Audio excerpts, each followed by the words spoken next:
of the Security Council is called to order.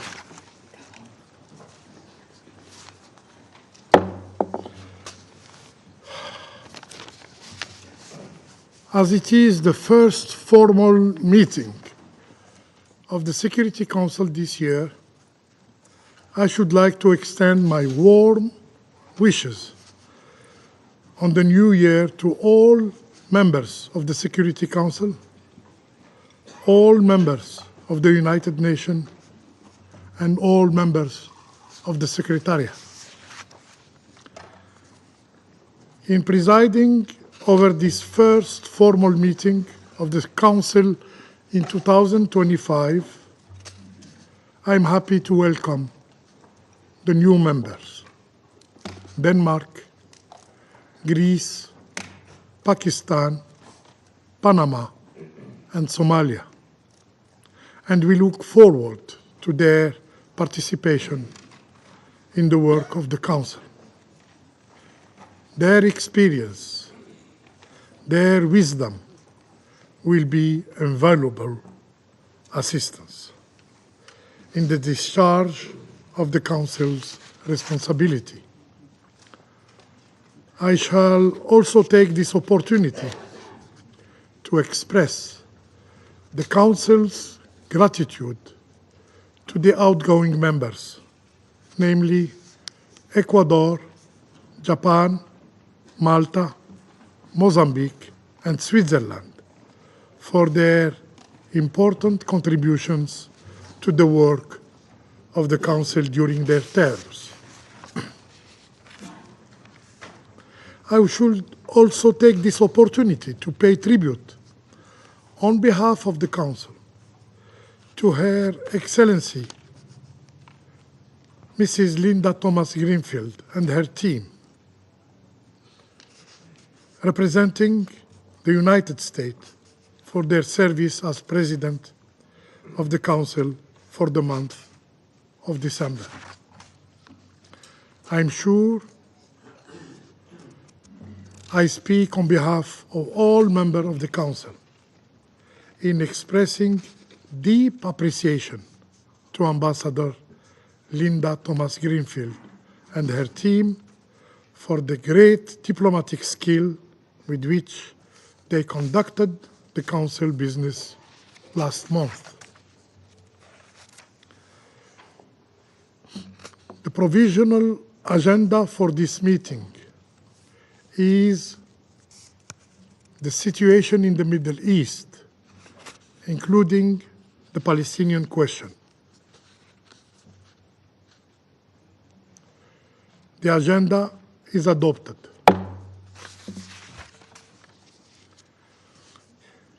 In accordance with Rule 37 of the Council's Provisional Rules of Procedure,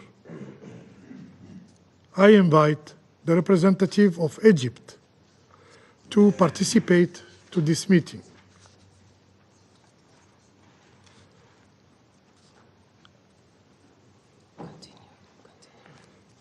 The Presidency of the Security Council invites the representative of Israel to participate in this meeting. It is so decided. I propose that the Council invite the permanent observer of the Observer State of Palestine to the United Nations to participate in the meeting in accordance with the provisional rules of procedure and the previous practice in this regard. There being no objection, it is so decided. In accordance with Rule 39 of the Council's Provisional Rules of Procedure, I invite the following briefers to participate in this meeting: Mr. Volker Turk, United Nations High Commissioner for Human Rights; Dr. Rick Peppercorn, World Health Organization's representative for the occupying Palestinian territory, and Dr. Tanya Haj Hassan, medical practitioner. It is so decided.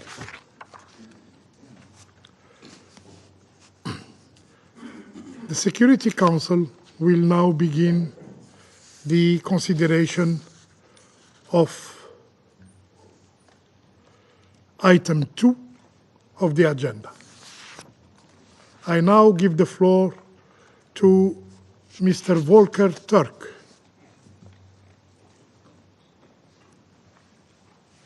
Mr. President, Excellencies, a human rights catastrophe continues to unfold in Gaza before the eyes of the world.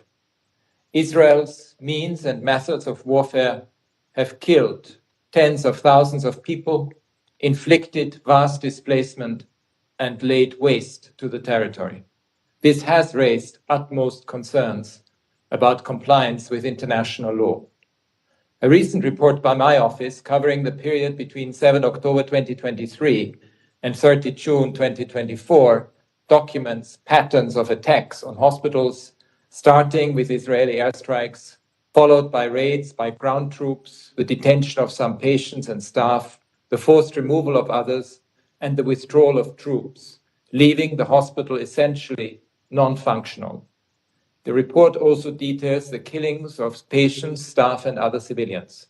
Hamas and other armed groups continue to launch sporadic and indiscriminate attacks on Israel and reportedly to expose civilians and civilian infrastructure, including health facilities, to attack by operating amongst them, which is totally unacceptable. The protection of hospitals during warfare is paramount and must be respected by all sides at all times. The destruction of hospitals across Gaza goes beyond depriving Palestinians of their right to access adequate health care. Those hospitals provided sanctuary for thousands of people with nowhere else to go. The destruction wrought by the Israeli military's attacks last Friday on Kamal Adwan Hospital, the last functioning hospital in North Gaza, reflects the patterns of attacks documented in the report. Some staff and patients were forced from the hospital, while others, including the general director, were detained, with many reports of torture and ill treatment. The Israeli military announced the next day that its months-long operation in North Gaza was concluded with the separation of North Gaza from Gaza City. We are now seeing reports that parts of North Gaza are almost completely emptied of Palestinians. We have repeatedly warned that Israel's military operations in North Gaza place the entire Palestinian population of the governorate at risk through death and displacement. For months, we reported intense bombardment on residential buildings, shelters, and medical facilities, displacement orders, the prevention of the entry of aid, attacks on Palestinians trying to flee, and on their shelters once they reached Middle Gaza. Across Gaza, Israeli military operations in and around hospitals and associated combat have had a terrible impact precisely at a time of massive demands on healthcare due to the ongoing conflict. They have been particularly devastating for certain Palestinian civilians. 6 babies have reportedly died of hypothermia in the past few days alone. Women, especially those who are pregnant, have suffered gravely. Many women have given birth with little or no support, increasing risks to both mother and child. My office has been told that newborns have died as a direct result of this lack of care. According to the Ministry of Health of the State of Palestine, more than 100,000 Palestinians have been injured in Gaza. Many of these wounded people have died while awaiting treatment because of lack of access to healthcare. All this is occurring against the backdrop of increased obstacles placed before the United Nations and other humanitarian agencies in bringing aid, including urgent medical supplies, into Gaza and distributing them across the territory. Mr. President, according to the Palestinian Ministry of Health, more than 1,050 medical professionals have been killed in Gaza. It is important to note that medical personnel are civilians who serve a critical function, particularly in wartime. They enjoy special protections under international law. The recent report by my office documents at least 136 strikes on at least 27 hospitals and 12 other medical facilities in Gaza, which caused significant death and injury among doctors, nurses, medical staff, and other civilians, and damaged or destroyed many of the buildings targeted.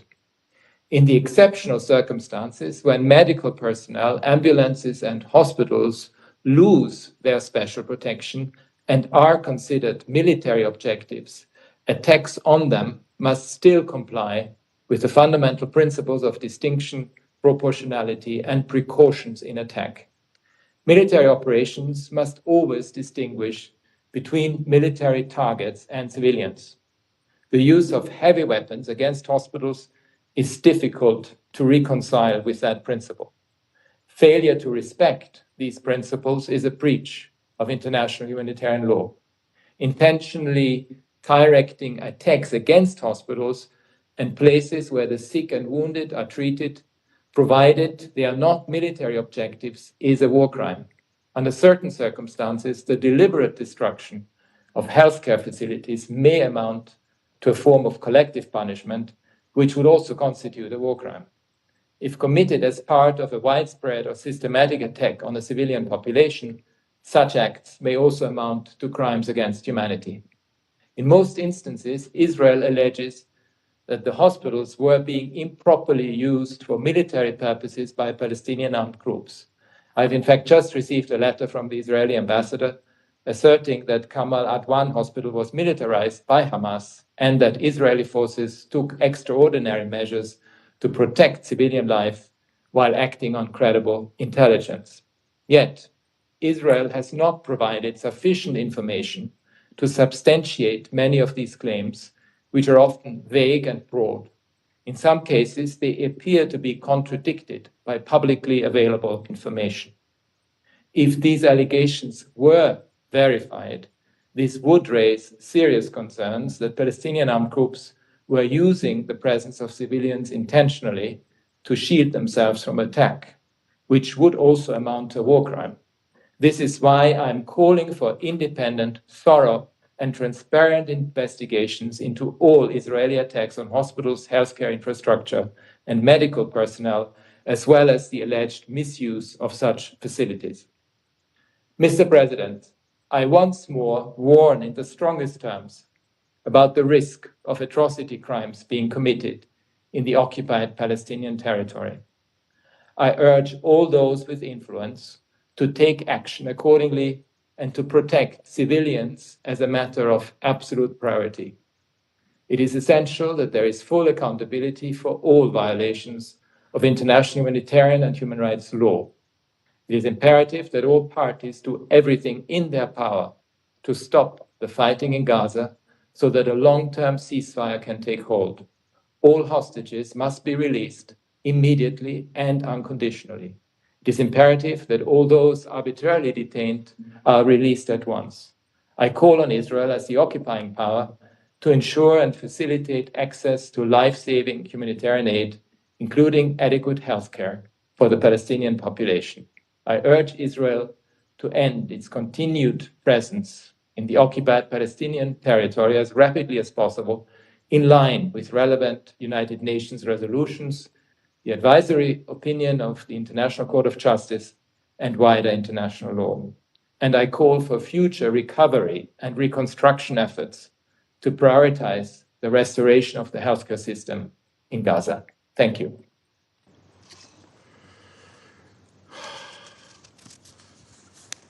I thank Mr. Turk for his briefing. I now give the floor to Dr. Riek Pieperkorn.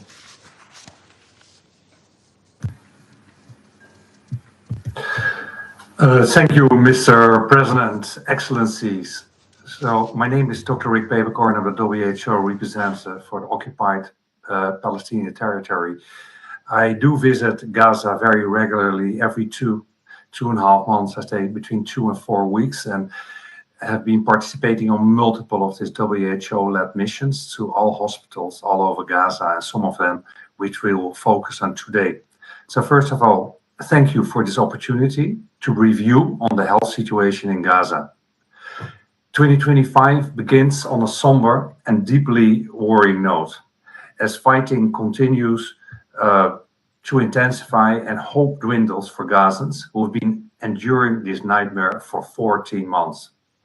Approximately 7% of the population has been killed or injured since October 2023, with over 25% of the more than 105,000 injured people suffering from life-changing injuries, which will need extensive rehabilitation and lifelong medical assistive technologies, according to WHO and partners' estimates. Time and again, hospitals have become battlegrounds, rendering them out of services and depriving those in need of life-saving care. The health sector is being systematically dismantled and pushed to the breaking point. Its resilience tested amid dire shortages of medical supplies, equipment, and specialized staff.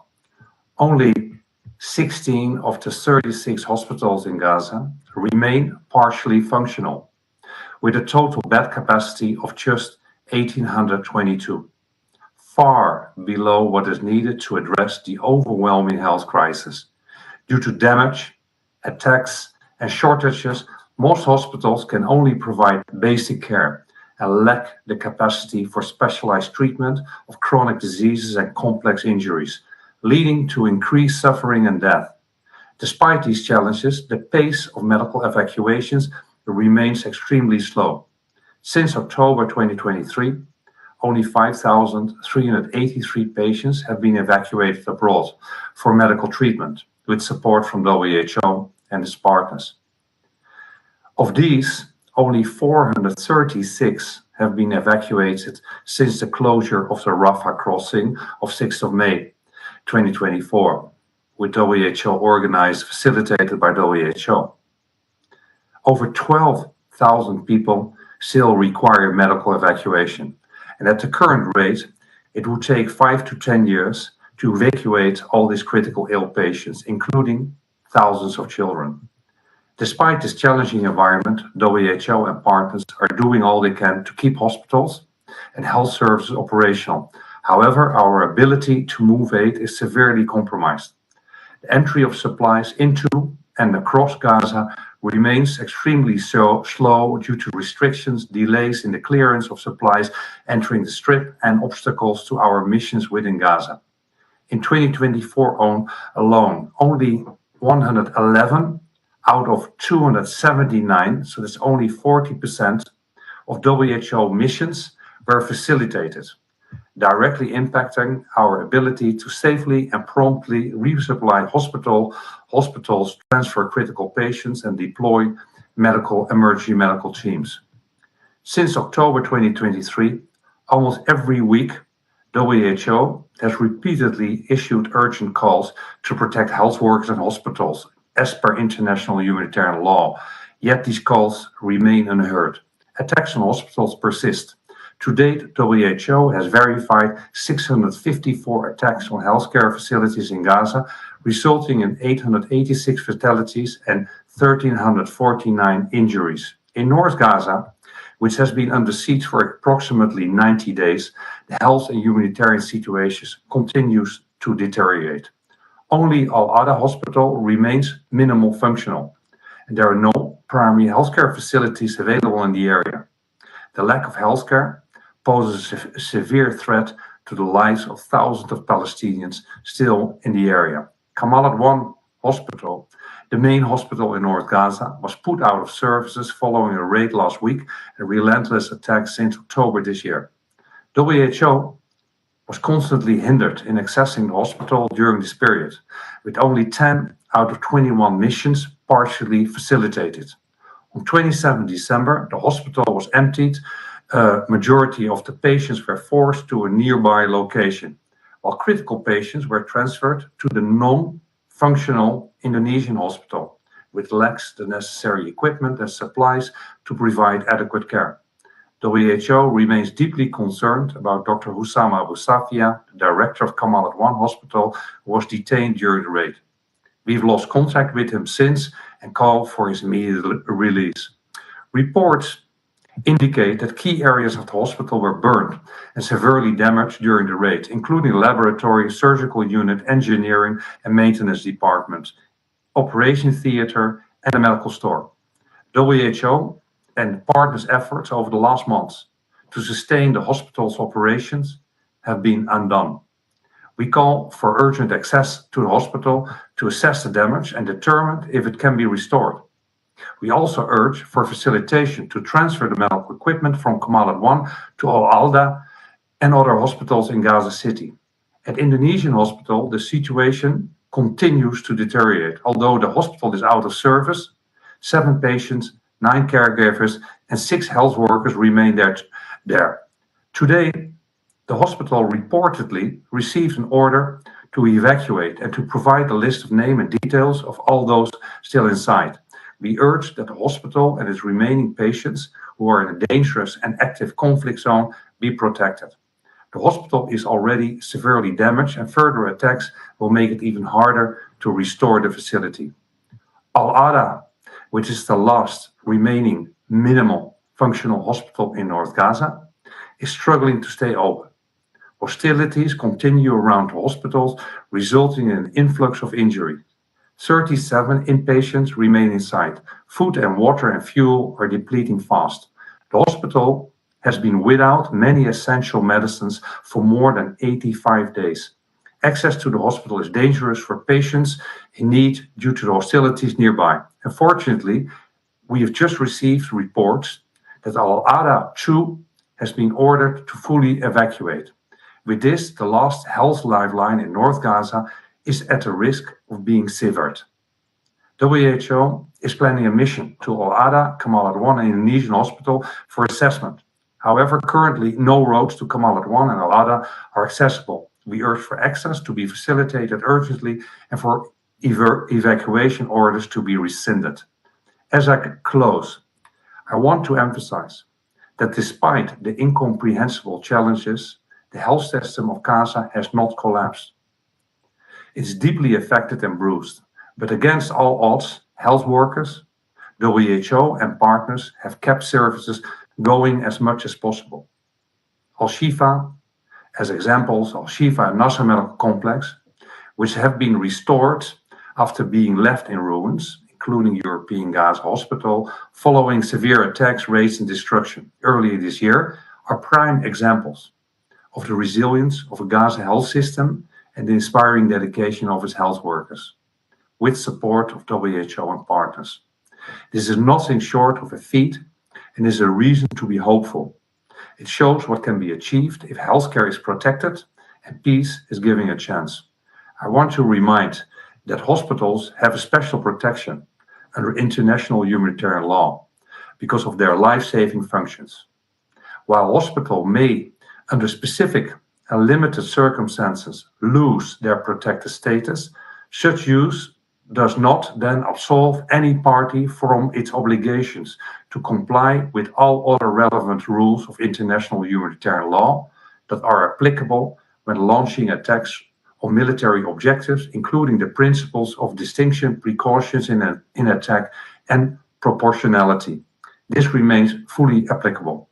Lastly, I repeat WHO call to ensure urgently that hospitals in North Gaza can be supported to become functional again, for an expedited pace of medical evacuation and use all corridors from Gaza to get patients out, including to the West Bank and East Jerusalem, for sustained access to hospitals, for increased flow of aid and information across and goods across Gaza, and for an urgent and lasting ceasefire. Thank you, Mr. President, for your kind and Excellencies for your attention. I thank Dr. Rick Peppercorn for his briefing. I now give the floor to Dr. Tanya Haj Hassan, You have the floor, madam. Thank you. Dear Excellencies and dear Chair, while I'm thankful for the opportunity to speak to you today, I recognize that what has been shared before me and has been said over and over again in this very chamber by so many other advocates, humanitarians, and authorities who have come before you in the last 454 days is already so damning and both morally and legally sufficient to merit a response. In the words of my friend and female Gazan surgeon, Dr. Sara As-Saqqa, who I spoke to this morning, she says, "I don't know what one can say or write honestly.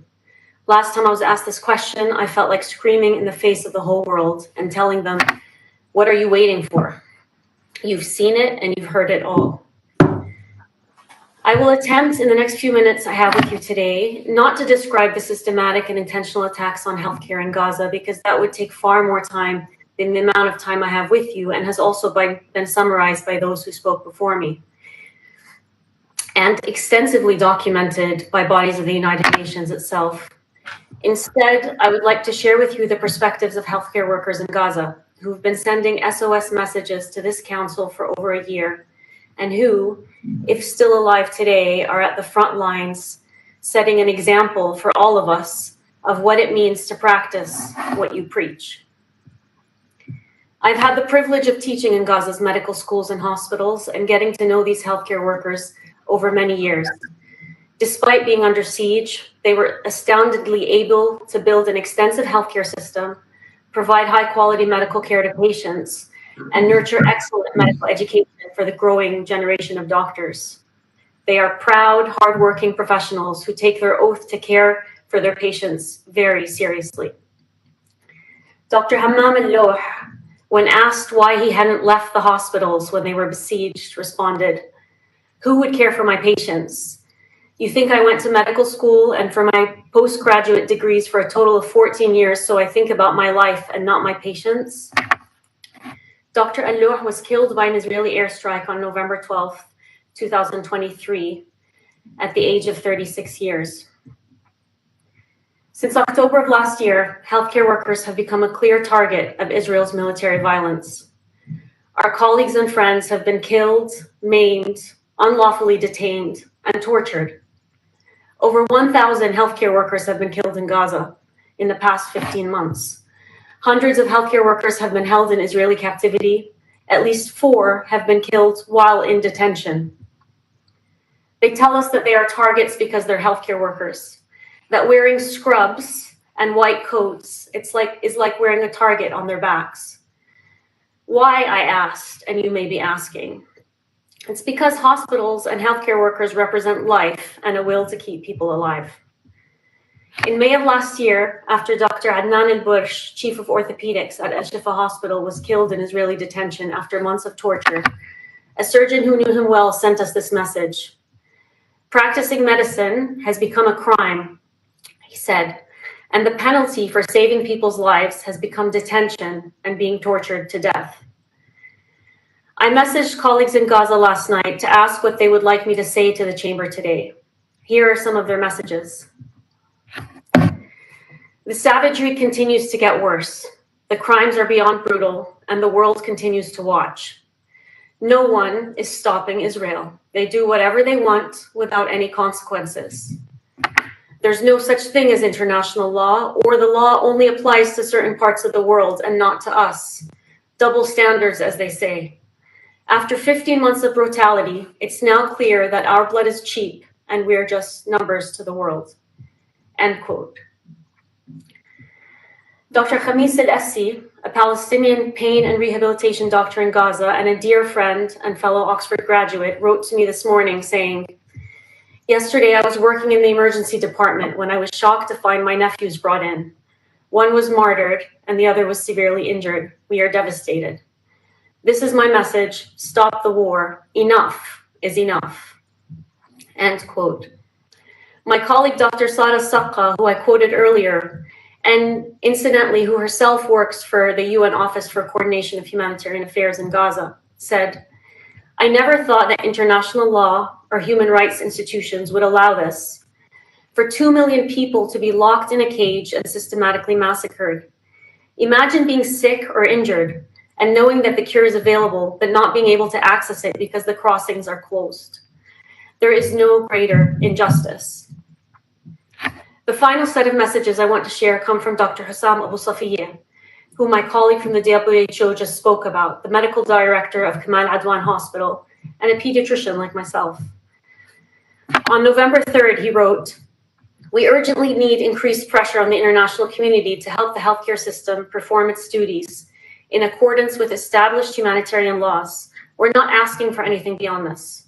We are here to provide a humanitarian service to our people, the injured, and those in need of assistance, and we wish to continue doing our job." He then, on December 3rd, after repeated SOS calls in between, said, "Today, for the 5th time, Kamal Adwan Hospital has been targeted in a horrifying, relentless manner. Drones are dropping bombs filled with shrapnel that injure anyone who dares to move. Once again, the occupation is focusing its aggression on medical teams. We are exhausted by the ongoing violence. Why are we subjected to such brutality? Each day, the hospital is systematically targeted." End quote. And what happened next after that? After the Israeli military raided the hospital, people were blindfolded and undressed. Patients on crutches were put on the ground as Israeli soldiers took celebratory pictures with the surviving healthcare workers in humiliating positions. The hospital was burned down, and Dr. Abu Safiyyeh was taken, we believe, along with many colleagues. I speak to you today, like so many healthcare workers and citizens around the world, filled with grief, with anger, with frustration, and frankly, with disbelief. Disbelief that all of our repeated firsthand and utterly damning testimonies have still not moved the world to meaningful action. Disbelief that the countless addresses to the media and even here at the United Nations just 5 weeks ago, we're still here trying to convince anyone who will listen that this needs to stop. Disbelief that all previous propositions to end violence have been obstructed by the very body whose primary responsibility is supposedly to maintain international peace and security. In disbelief that on November 20th, the United States and my country of citizenship again vetoed a UN security draft resolution that demanded an immediate and unconditional ceasefire in Gaza, despite 14 votes in favor. In disbelief that it has been one entire year this month since the International Court of Justice issued provisional measures after ruling that Israel's acts could amount to plausible genocide. And that since Amnesty International and Human Rights Watch, amongst other organizations, have concluded that Israel's actions are consistent with genocide. In disbelief that we are still here after we have driven 96% of Gaza's children to believe their death is imminent, while many wish for their own death. And after 7 infants, as of yesterday, have died from hypothermia in the past week, meaning they literally froze to their death. In disbelief that we are still here when Israel's military violence has created the largest cohort of pediatric amputees in known history, largest cohort of journalists killed, the largest cohort of UN workers killed. And I shudder to even estimate the number of children who've lost their parents and have been orphaned for life. In disbelief that Israel has killed another 90 Palestinians in Gaza, at least in the short time since I got the call last night requesting that I address you here today. We are pleading to the world, to the people and the states that make up this very body, to show us that international humanitarian law matters, that human rights are universally applied, and to stay true to the very reason that this body was created. Thank you.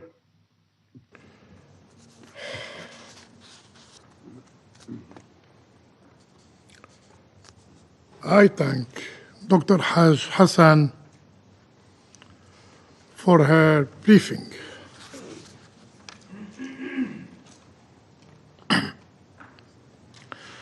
I shall now make a statement in my capacity as the representative of Algeria.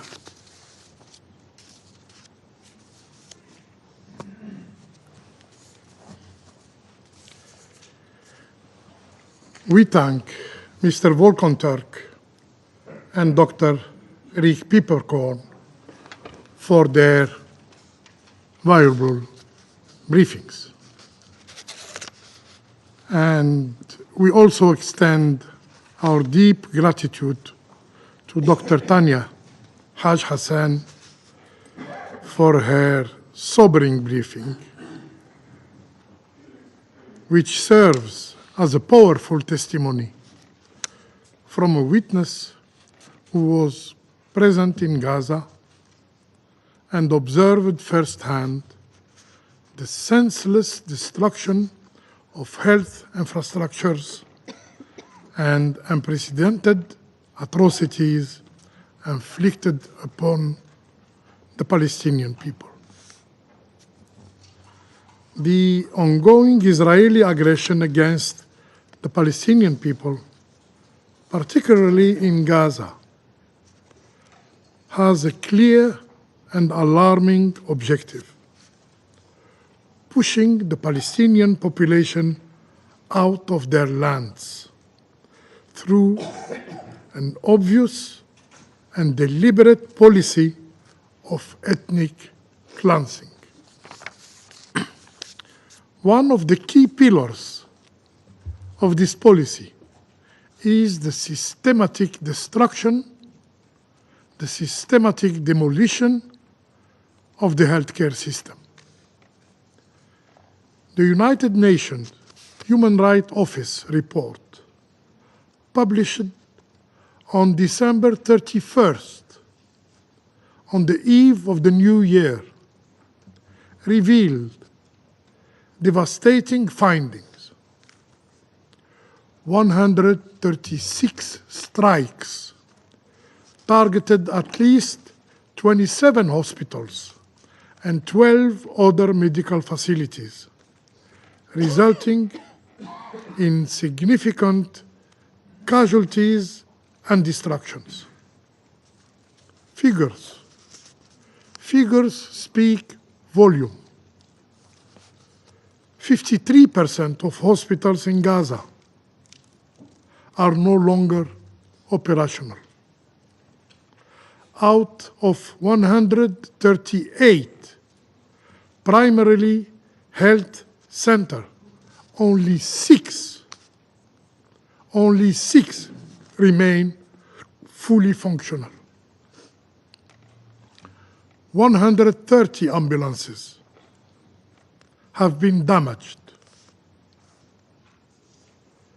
Over 14,000 patients require urgent medical evacuation abroad, and more 1,000 healthcare workers have been killed, and hundreds of healthcare workers have been detained by the Israeli authorities.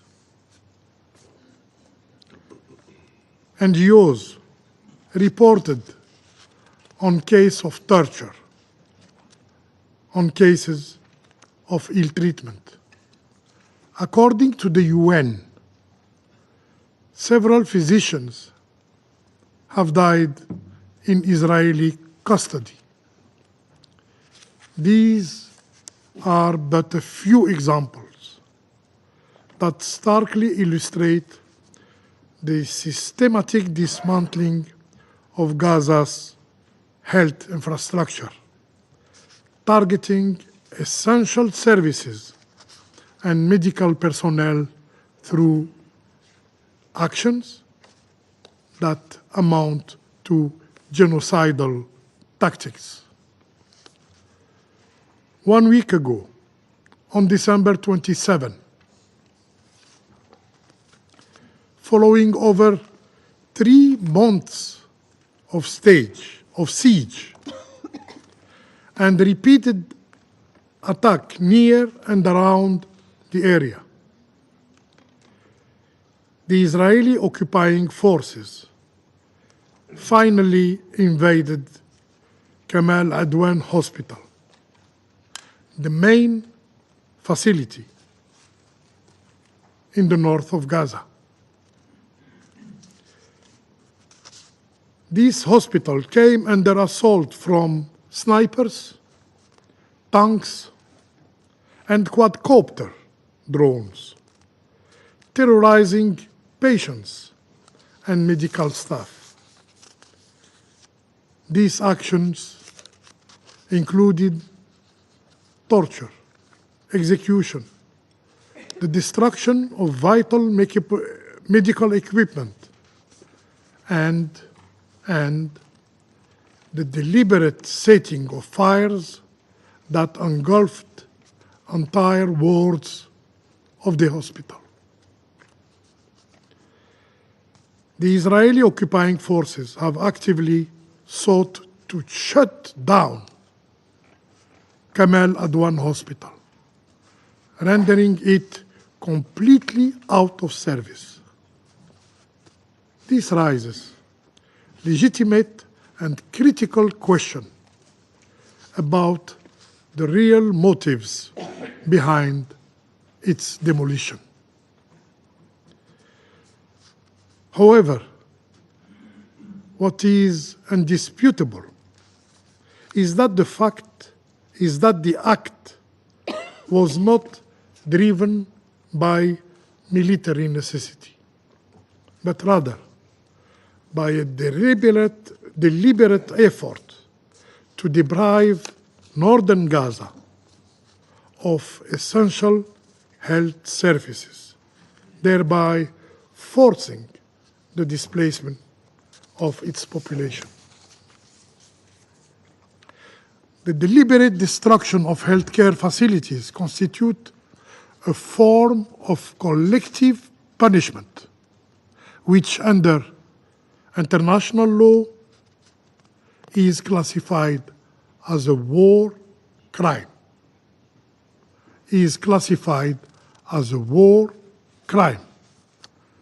Dear colleagues, international humanitarian law is clear regarding the protection of hospitals. Article 11 of Additional Protocol number 2 of Geneva Conventions stipulates, and I quote, "Medical units and transports shall be respected and protected at all times and shall not be the object of attacks." Resolution 2286 of this very Security Council, I quote again, demands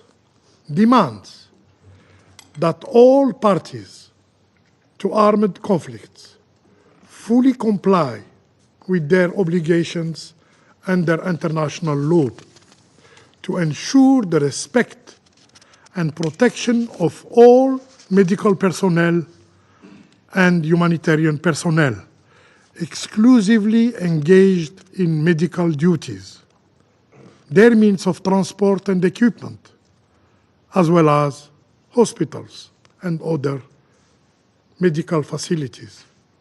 End of quote. To justify these heinous acts, the Israeli occupying authorities have resorted to unfounded allegation, claiming that hospitals were being used for military purposes by Palestinian armed group. In the same UN Human Rights Report, however, it is stated clearly, and I quote, and I repeat what has been said by Mr. Turk, and sufficient information has so far been made available to substantiate these allegations, which have remained vague and broad, and in some cases appear contradicted by publicly available information. Yet, arguing based on international law, particularly international humanitarian law and Security Council resolution, feels increasingly futile. What we are witnessing in Gaza, it is a complete disregard for the rule of law. And Israel, as the occupying power of the occupied Palestinian territories, acts as though international law does not exist or simply does not apply to it. These barbaric actions are fueled by a sense of impunity, a sense of immunity. We must end this impunity.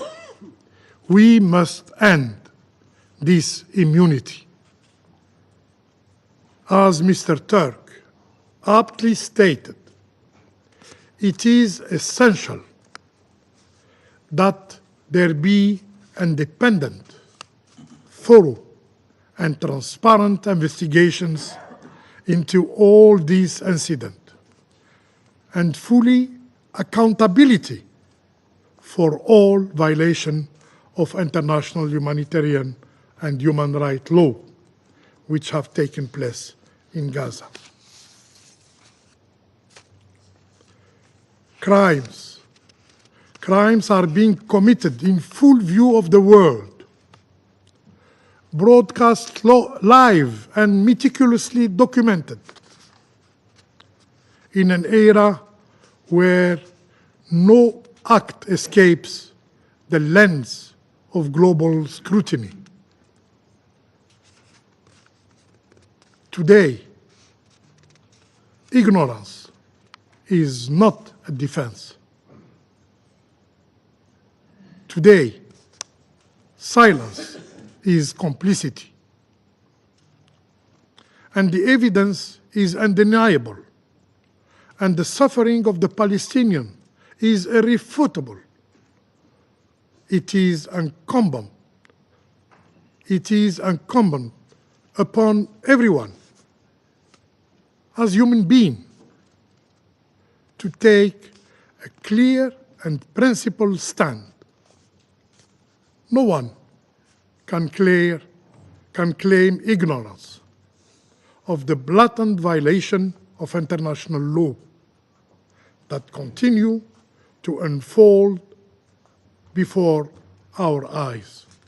Dear colleagues, we cannot afford another year of misery, another year of massacres.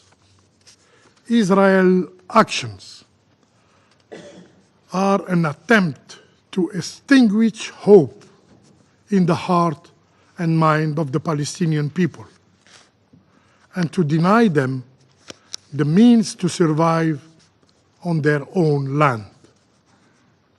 By destroying hospitals, beacons of hope, places of healing, and symbols of humanity, the Israeli occupying power aims to erode the resilience of the Palestinian people. We must act together to put an end to this tragedy. To delay action is to condone injustice. To remain passive is to abandon humanity. It is time for this Council to demand an immediate, unconditional, and permanent ceasefire in Gaza. I thank you.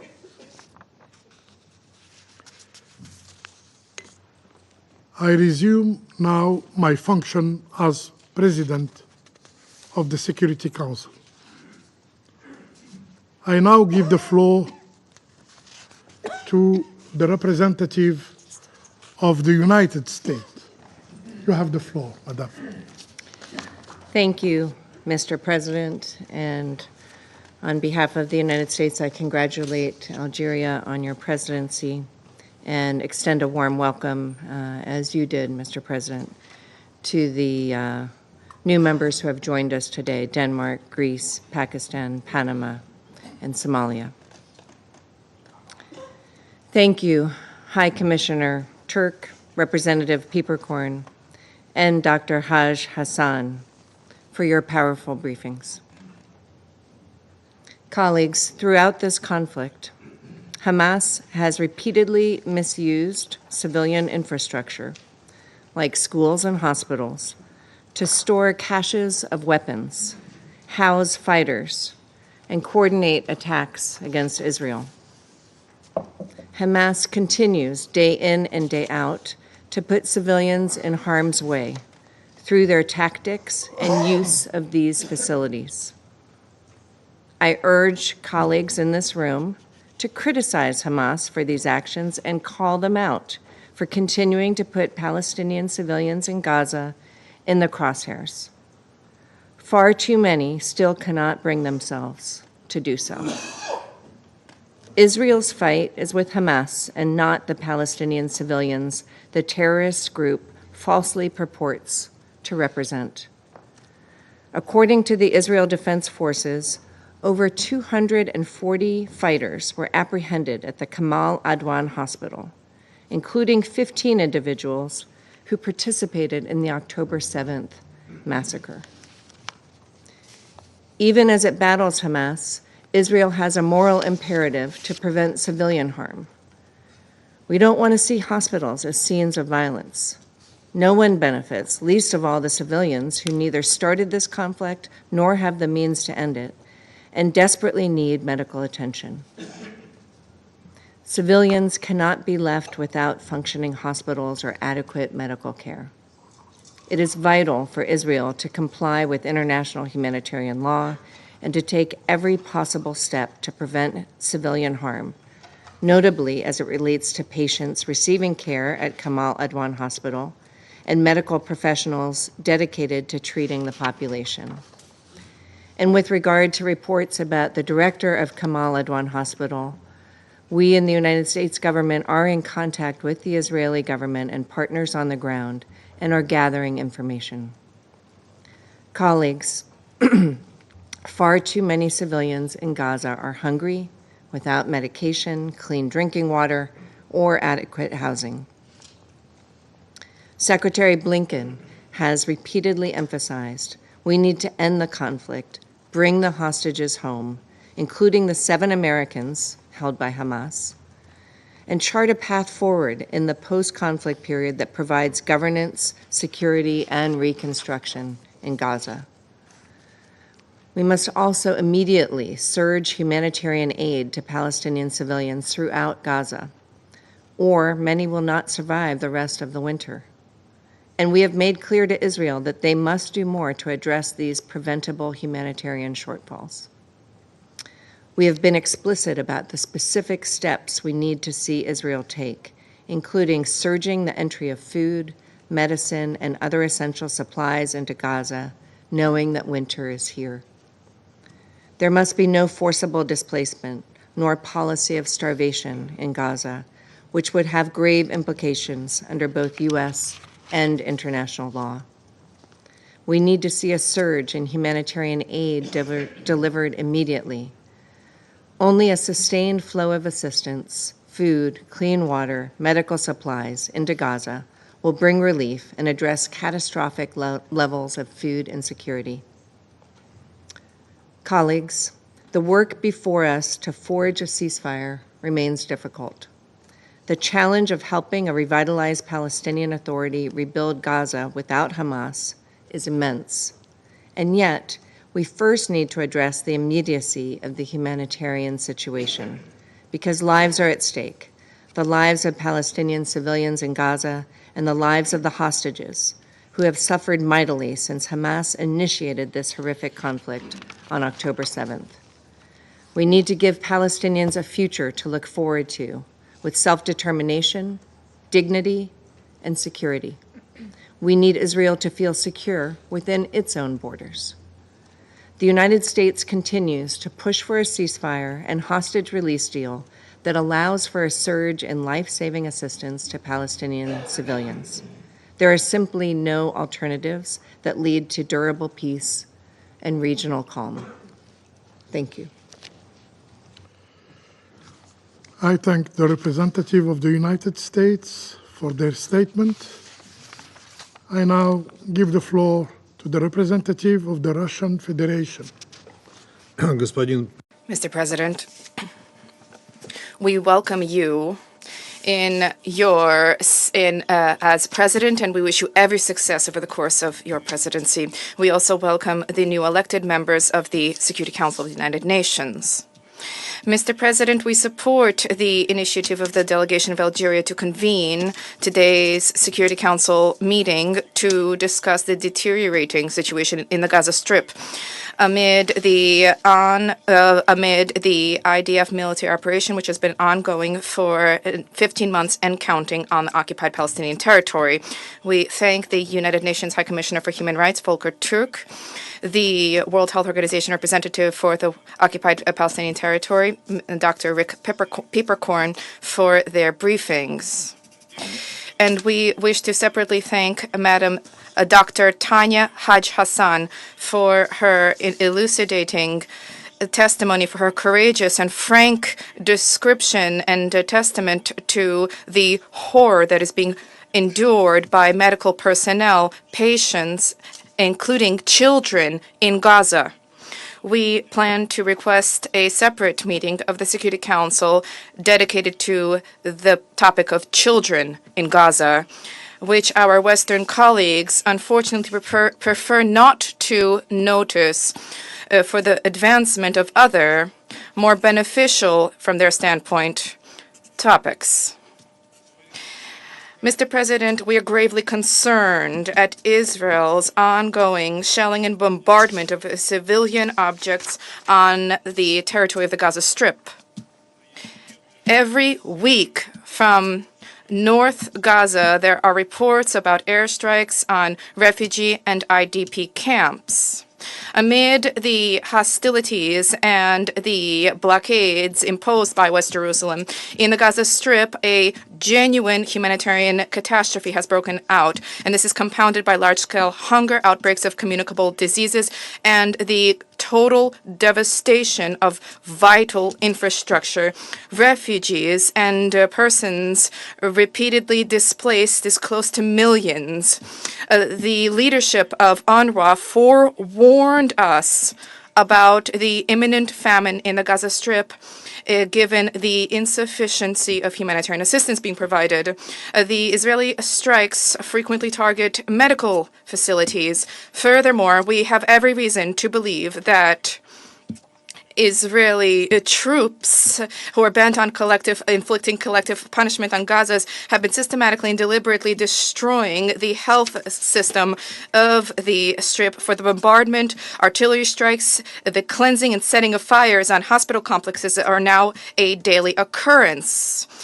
On an almost a weekly basis, there are reports from Kamal Adwan Hospital and Al Adwa Hospital, as well as the Indonesian hospital, and which since the 21st of December, they have effectively become targets for Tahal's military operations. Attacks, devastation, and evacuation orders for patients of these institutions has resulted in the fact that the residents in the northern regions that are besieged, who are already effectively entrapped, have now been left completely without medical treatment and services. The Indonesian hospital, which provided assistance to thousands of Gazans, no longer functions. Half of Al-Avda hospital has been destroyed, and a spate of Israeli strikes on Kamal Adwan hospital, that is the last major medical institution in the region. These attacks and strikes have completely rendered it unoperational and threatened the lives of 75,000 Palestinians. This inevitably gives rise to grave concern vis-a-vis the plight and the fate of those residents of Gaza who are counting on medical assistance. Under these circumstances, the Director General of the World Health Organization, Tedros Adhanom Ghebreyesus, whom, as we all remember well, just a few days ago, by some miracle, survived an Israeli strike on Sana'a airport in Yemen, announced that Gaza's health sector is under serious threat. And he called upon the Israeli authorities to cease attacks on medical institutions, as well as to release the leaders and medical personnel of Kamal Adwan Hospital who were detained during the Israeli military operation. However, this call clearly fell on deaf ears in West Jerusalem. The distinctive response there was an Israeli airstrike on the Baptist hospital in Al-Ahli, as a result of which at least 7 people died and dozens were wounded. The inhumanity of Israel's action, Israel, which relies on the unconditional and reserved support of Washington, is becoming all the more clear, given that the hospital attacks in the north the enclave, that before those attacks, 14,000 people required medical evacuation, including children, women, and persons with disabilities. Where are people to flee how can people flee when they cannot do so physically? Or perhaps Israeli authorities who provide medical evacuation and send those patients for treatment in their country? Nope. No, unfortunately. We have not observed any such action on the part of Israel, and we have not seen any indication of West Jerusalem's interest to resolve these issues through cooperation with the United Nations and the ICRC. On the contrary, the activities of humanitarian organizations working on the ground is being obstructed with movement restrictions and prohibitions on the entry of humanitarian assistance. On the whole, this is all geared towards the achievement of a single objective, namely to cleanse the Gaza Strip from the maximum number of Palestinians residing there and to create conditions unfit for human survival. In this context, we note that we fully support the intention of the WHO to organize an urgent mission to the north of the Strip in order to attempt to transfer critically ill patients to the south of Gaza, where for now certain minimal conditions do still exist for the delivery of the necessary medical assistance. We call upon the Israeli authorities to immediately cease hostilities and to provide for normal operations for those few medical institutions who, for the moment, are still capable of receiving patients. And this is approximately 15 of the previously 36 operational hospitals. Distinguished colleagues, hospitals must not become battlefields. They may not be used for military purposes, and medical workers need to have opportunities to unimpededly fulfill their civilian duty and their moral duty. These are the core principles which lie at the very heart of modern international humanitarian law. What is taking place right now constitutes an egregious violation of the methods and rules of warfare, and this must be put to an end. Peaceful civilians trapped in the conflict need to be provided for with food and the right to medical assistance. And of course, parties to a conflict have an obligation to protect those who save lives, namely medical workers. In Gaza, 1,417 medical institutional staff have already been murdered. These are shocking figures. Mr. President, we all understand that the ongoing suffering of civilians in the Gaza Strip will continue at the minimum until there's an end put to the the ruthless military operation of the IDF, which is being carried out without any consideration for the opinion of the entire international community. The conditions for this will not emerge while Washington continues to provide political cover for Israel, and it continues to block any relevant steps and initiatives by the UN Security Council, and as it continues to funnel weapons into West Jerusalem. And these are weapons which continue to cause the deaths of civilians in the Gaza Strip. We believe that the membership of the Security Council must not remain indifferent to the situation that is tarnishing the reputation of the Security Council. There's a need to continue to attempt to awaken the conscience of our colleagues, to convey to them the importance of abandonment of advancement of parochial, one-sided schemes for reconciling Israel with its neighbors without taking into account the need for a fair solution, a just solution to the Palestinian issue on the basis of a framework agreed upon by the United Nations. That is the well-known international legal basis. What is exceedingly unseemly is the U.S. tactic of dragging out the time for the benefit of Israel and their imposition upon the Council of support for negotiations that have been unsuccessfully ongoing for more than 6 months with Washington's mediation to reach a deal between Israel and Hamas. As we are all perfectly aware, the Western authorities, West Jerusalem authorities, time after time place before us one new condition after another new condition for the achievement of agreement on a ceasefire and exchange of hostages, abandoning even the dubious schemes which have been enshrined in Resolution 2735. At the same time, responsibility for the derailment of this U.S. deal time after time is pinned on Hamas. Even if the agreement ultimately is reached, responsibility for the deaths of thousands of Palestinians in this time and those Israeli hostages who could still have been saved 6 months ago lies with the outgoing Biden administration inter alia. Mr. President, the Russian Federation's position in principle in Middle East resolution remains unchanged, and this is in alignment with the will of the international community. We consistently advocated and continue to advocate an unconditional ceasefire, unfettered humanitarian access, the release of all hostages and forcibly detained persons, the relaunch of the peace process on the well-known international legal basis, at the heart of which lies the two states for two peoples principle. Naturally, the Israelis have the right to provide for their own security. However, the path to achievement of this objective lies exclusively through a comprehensive process of Middle East settlement and the realization of the legitimate right of the Palestinians to their own state within the 1967 borders, with East Jerusalem as its capital. This is the only way that not only can a lasting peace be achieved between Palestinians and Israelis, but the only way to eradicate the root cause of the escalation of violence, whose repercussions have already spiraled out far beyond the occupied Palestinian territory, destabilizing the situation throughout the entire Middle East region. Thank you for your attention. I thank the representative of the Russian Federation for their statement. I now give the floor to the representative of Somalia. Mr. President, at the outset, I would like to congratulate you on assuming the presidency of the Council for this month, and thank you for convening this important meeting today. I express appreciation for Mr. Volker Turk, UN High Commissioner for the Human Rights, and Dr. Rick Peppercorn, WHO representative in the occupied Palestinian territory, for their comprehensive briefings. I'm also immensely grateful to Dr. Tania Haj Hassan for her sobering and invaluable briefings. Mr. President, Somalia is deeply concerned about the deteriorating situation in Gaza and the ongoing suffering of the Palestinian people due to the prolonged conflict, which has now persisted for over 14 months.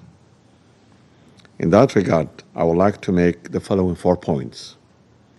First, as reported, systematic military operations targeting medical facilities and personnel are particularly alarming. According to WHO, 94% of all health facilities in Gaza are either damaged or destroyed, and only 17 out of the 36 hospitals with inpatient capacity are even partially functional. We have all witnessed the recent destruction of Kamal Adwan Hospital and the abduction of its director, Dr. Hussam Abu Safiya, which has put on one of the last major health facility in North Gaza out of service. In that vein, we call for the immediate release of Dr. Hussam Abu Safiya, whose detention raises serious concern regarding human rights and the due process. Furthermore, the deliberate attacks against Kamal Adwan Hospital and the numerous other healthcare facilities and personnel are a form of ethnic cleansing and collective punishment against the civilian populations in Gaza. We underscore that the protection of civilians and civilian infrastructure is not negotiable. It's an absolute requirement under the international law, and it's clear in the international humanitarian law. Second, the role of United Nations Relief and Works Agency, UNRWA, as the primary humanitarian lifeline for the Palestinian cannot be overstated. I take this opportunity to pay tribute to the dedicated and the courageous personnel of all humanitarian workers, including the UNRWA, which are working tirelessly under the challenging circumstances. Any impediment of UNRWA's operation directly threatens the survival of over millions of Palestinians, and deliberate obstruction of humanitarian assistance is unacceptable and constitutes a clear violation of international law. We urge Israel to head a strong call for international community to allow UNRWA to proceed with its aid operations in the occupied Palestinian territories, as well as the lifting of the long-standing inhuman blockade that severely restricts the delivery of essential services. The civilian population, mostly women and children, face severe health issues, including food insecurity and experiencing acute malnutrition, a situation that requires our immediate attention as the winter is proceeding. As the occupying power, Israel has the legal obligation under the international law to ensure the basic needs of the civilian populations are met. This includes safe return of the displaced to their homes, providing access to food, water, medical supplies, and essential services. These are binding legal obligations under the international law and merit a careful consideration and implementation. Third, the escalating Israeli military widespread and systematic attacks in Gaza for over a year is a major concern for my delegation. The toll on human life continues to mount, with implications that extend far beyond statistical measures to affect families and communities profoundly. We reiterate our strongest condemnation for those blatant violations. The argument that the security concern prevents a ceasefire is both morally and practically untenable. There can be no military solution to this conflict. An immediate and unconditional ceasefire is the first step and is indispensable for creating a condition conducive to meaningful political discourse and prerequisite for any meaningful progress towards sustainable and lasting peace between Israel and Palestine. Fourth, the current crisis underscores the urgent need to revive the political process, breaking the cycle of violence and establishing a lasting peace in the region.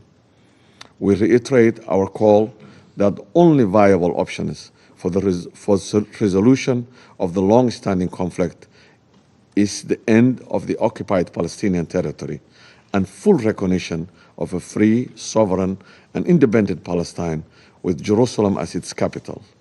in accordance to the relevant resolutions of the Security Council and General Assembly's international law. In conclusion, my delegation urges full compliance with international human rights and humanitarian law and join the call for an immediate, unconditional, and permanent ceasefire.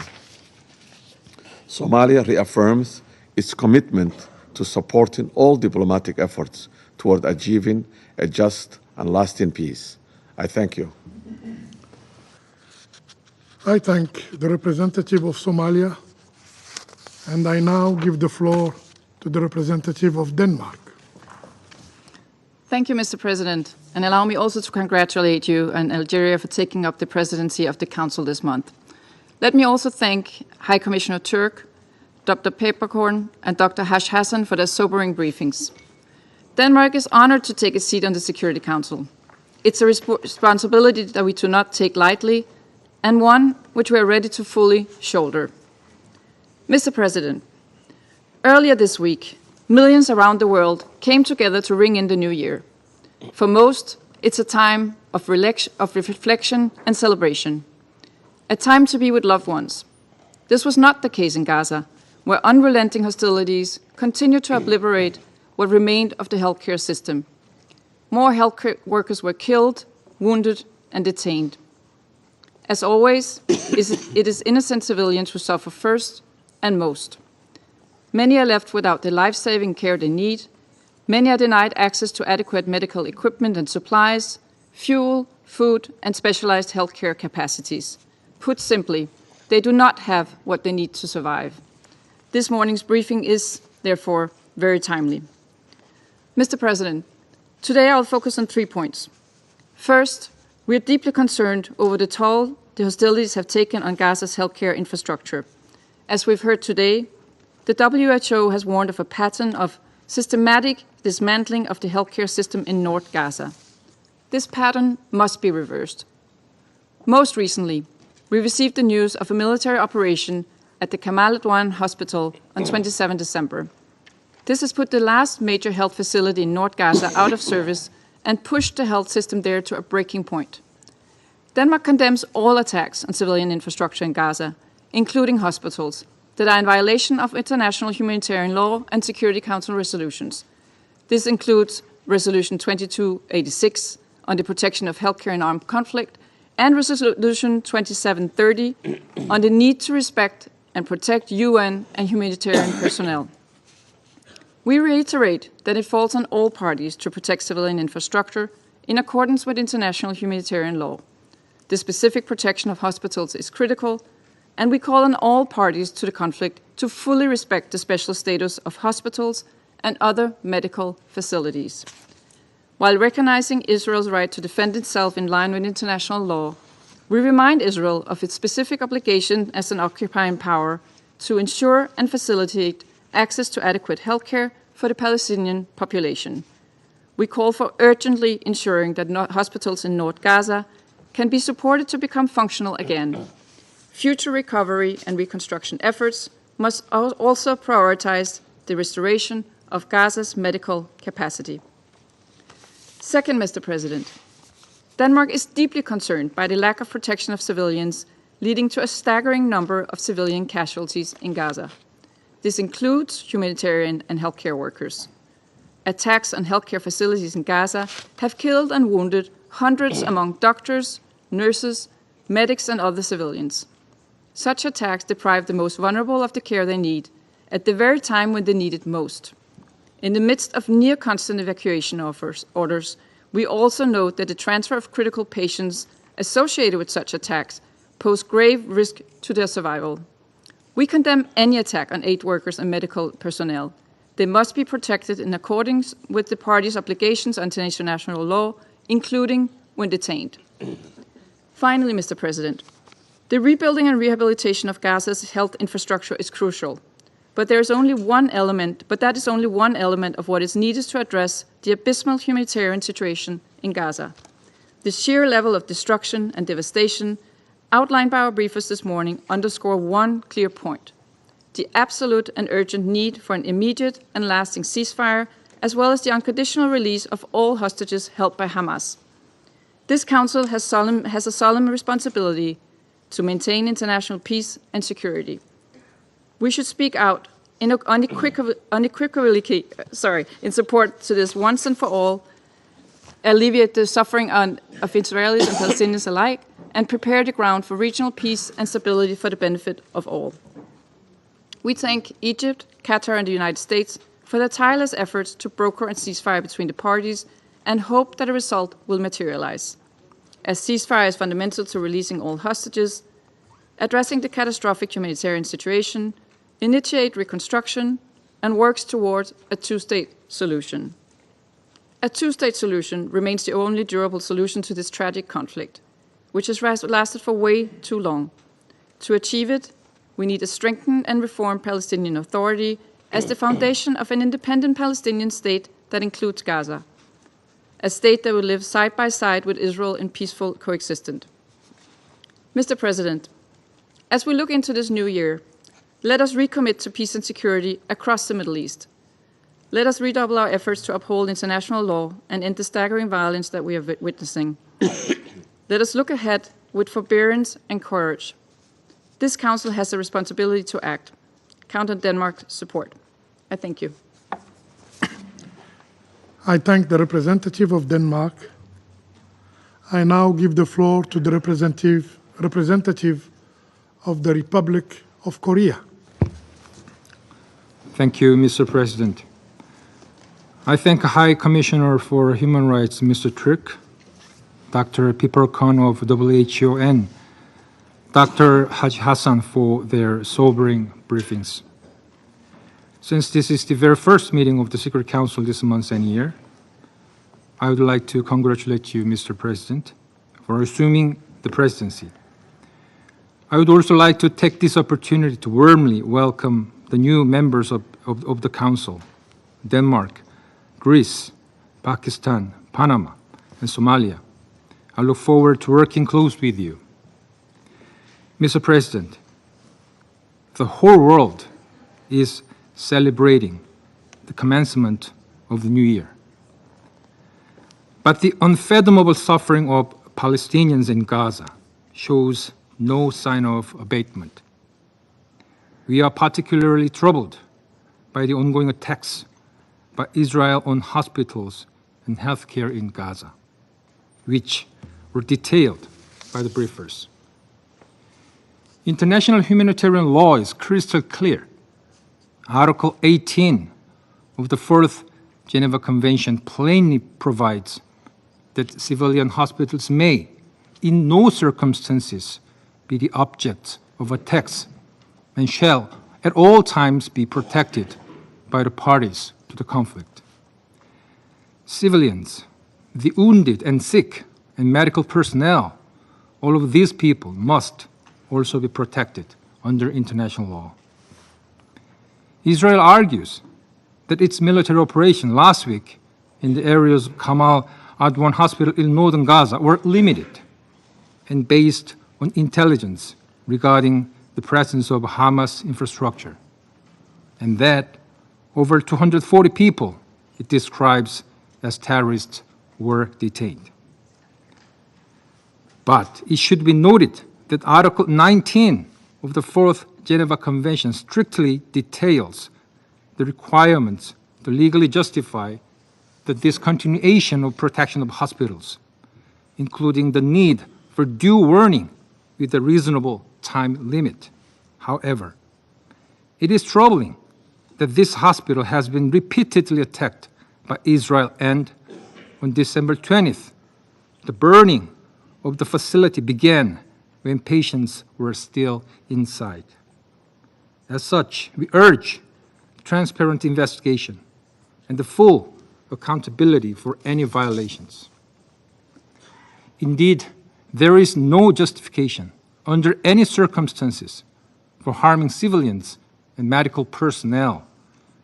To claim that Hamas and the other groups have misused the facility simply does not lessen the burden of Israel to observe its legal obligation under IHL. However, it is deeply concerning that, despite Israel's argument that the IDF made extensive efforts to enable treatment for patients. We have witnessed the contrary through harrowing media reports and viral images of what exactly happened at Kamal Adwan Hospital.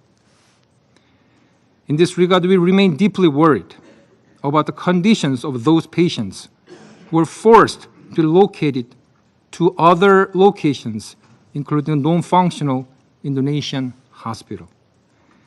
We are also concerned about impacts of the arrest of medical staff there, including the hospital's director, Dr. Hussam Abu Safia. Their fate must be clarified. Israel should implement every measure to ensure the health and safety of patients and medical staff. We also call on Israel to protect the rights of those detainees, including Dr. Abu Safia, and to share the information on their charges and the whereabouts, especially with family members.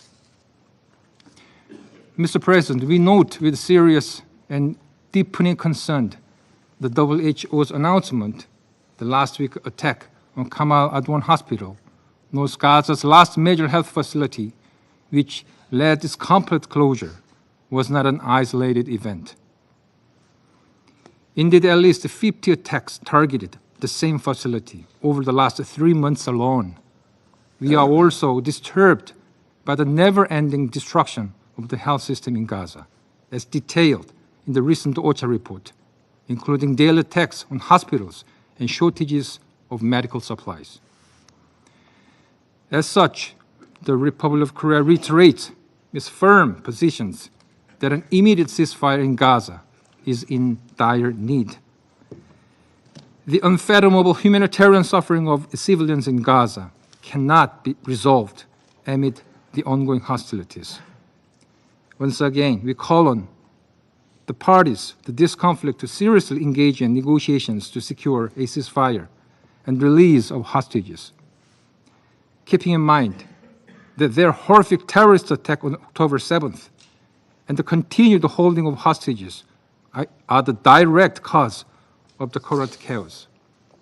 Hamas must negotiate faithfully, considering the humanitarian imperatives.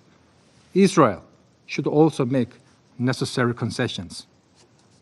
We sincerely hope that a complete ceasefire can be agreed and implemented as soon as possible, and that this will lead the region, including the West Bank, Lebanon, Syria, and the Red Sea, to durable stability and peace. I thank you, Mr. President. I thank the representative of the Republic of Korea for their statement. I now give the floor to the representative of Pakistan.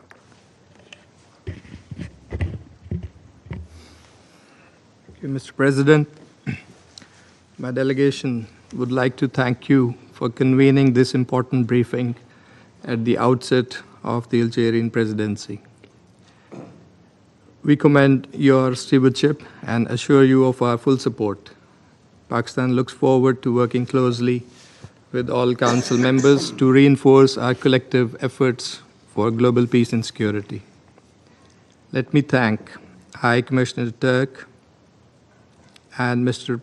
Peppercorn from WHO, as well as Dr. Tania Hassan for their sobering briefings. The figures are astounding. The picture beyond belief. And I'm particularly grateful to Dr. Hassan for sharing the perspectives of healthcare workers. And I think she asked a lot of questions that are unanswered. And here at the Council, we must answer those questions. Mr. President, as we have heard yet again, the situation in Gaza is a catastrophe of unprecedented magnitude. Nowhere in the world has international law been trampled with such brazen impunity as in the occupied Palestine by Israel, the occupying power. One aspect of this harrowing reality is illustrated by the recent report of the High Commissioner for Human Rights on attacks against healthcare infrastructure in Gaza. It lays bare a truth we cannot afford to ignore, as you also explained at length in your statement, Mr. President. Between October 2023 and June 2024, at least 136 strikes were carried out on 27 hospitals and 12 other medical facilities. Over 500 healthcare workers lost their lives. By June, 22 of Gaza's 38 hospitals were rendered non-functional, leaving the healthcare system on the verge of collapse. The brutal destruction of Kamal Adwan Hospital, the last operational major facility in northern Gaza, is an atrocity that shocks the conscience of humanity.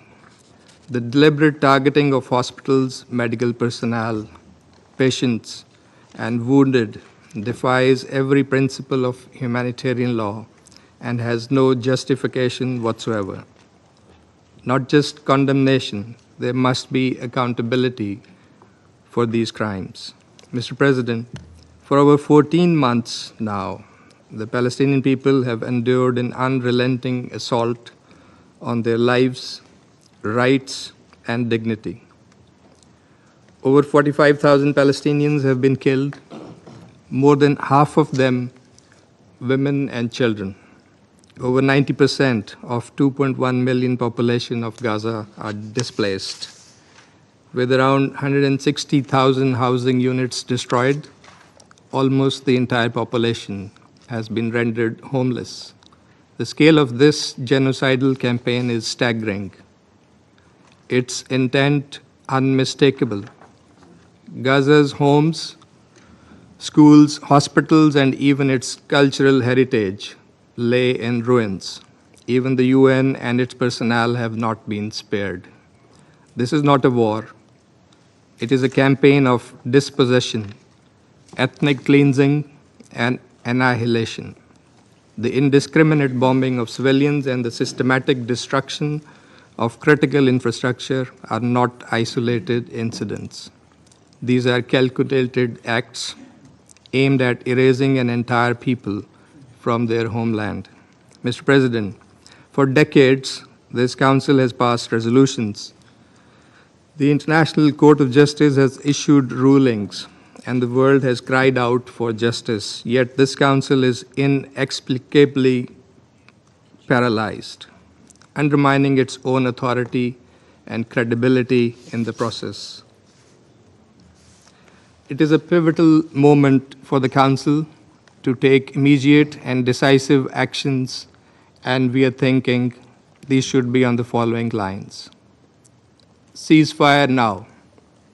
The Council must demand and put in place an immediate and unconditional ceasefire to halt the bloodshed and destruction in Gaza. Lift the blockade. The inhuman blockade of Gaza must be lifted without delay. Food, medical supplies, and humanitarian aid must flow freely to those in desperate need. Demand accountability. Justice must be served.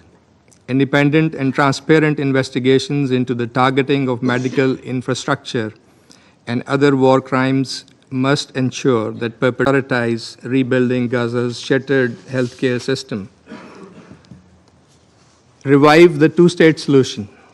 A political horizon is imperative for peace, a process to realize the two-state solution based on relevant UN resolutions, an end to occupation, enabling the Palestinian people to exercise their right to self-determination, and the establishment of a sovereign, independent, and contiguous Palestinian state along pre-1967 borders with Al-Quds al-Sharif as its capital.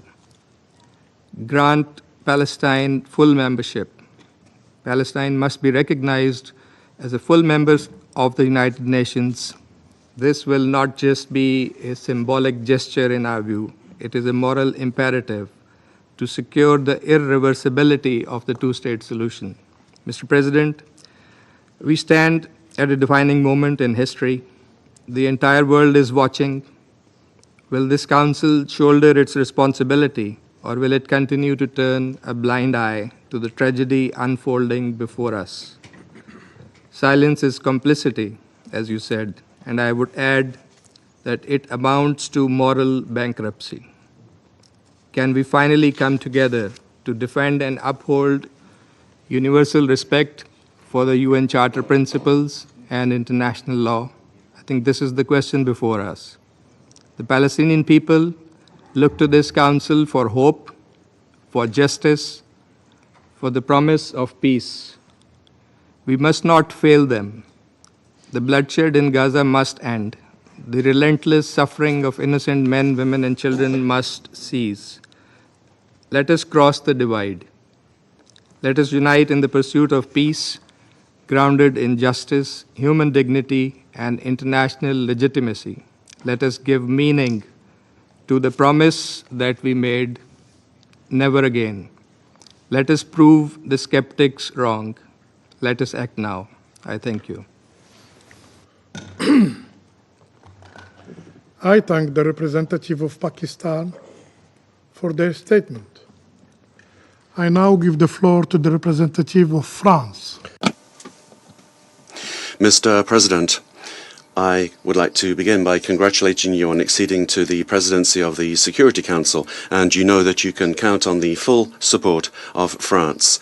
I'd also like to welcome the 5 new members to this council. And finally, I would like to thank Mr. Turk and Dr. Peppercorn and Dr. Haj Hassan for their briefings. The Palestinians in Gaza continue after 14 months of conflict to suffer from living conditions that are depriving them of everything. France once again calls for an immediate and permanent ceasefire in the Gaza Strip. That is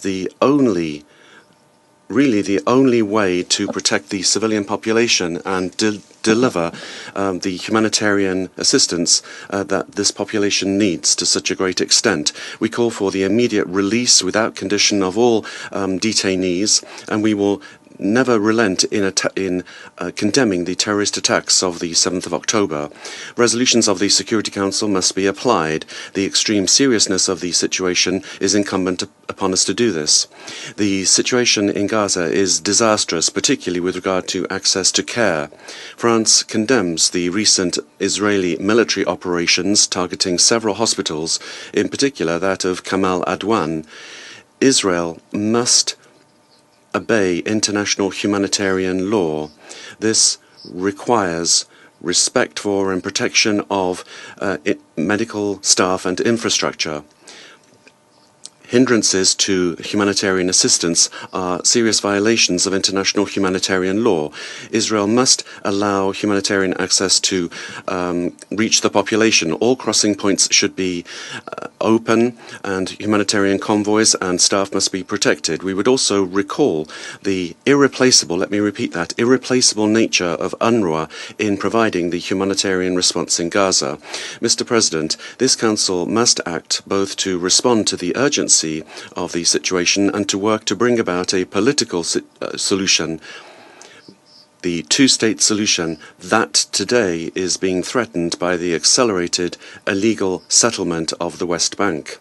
France will be playing its part. We will be co-chairing next June, alongside Saudi Arabia, an international conference on the implementation of the two-state solution.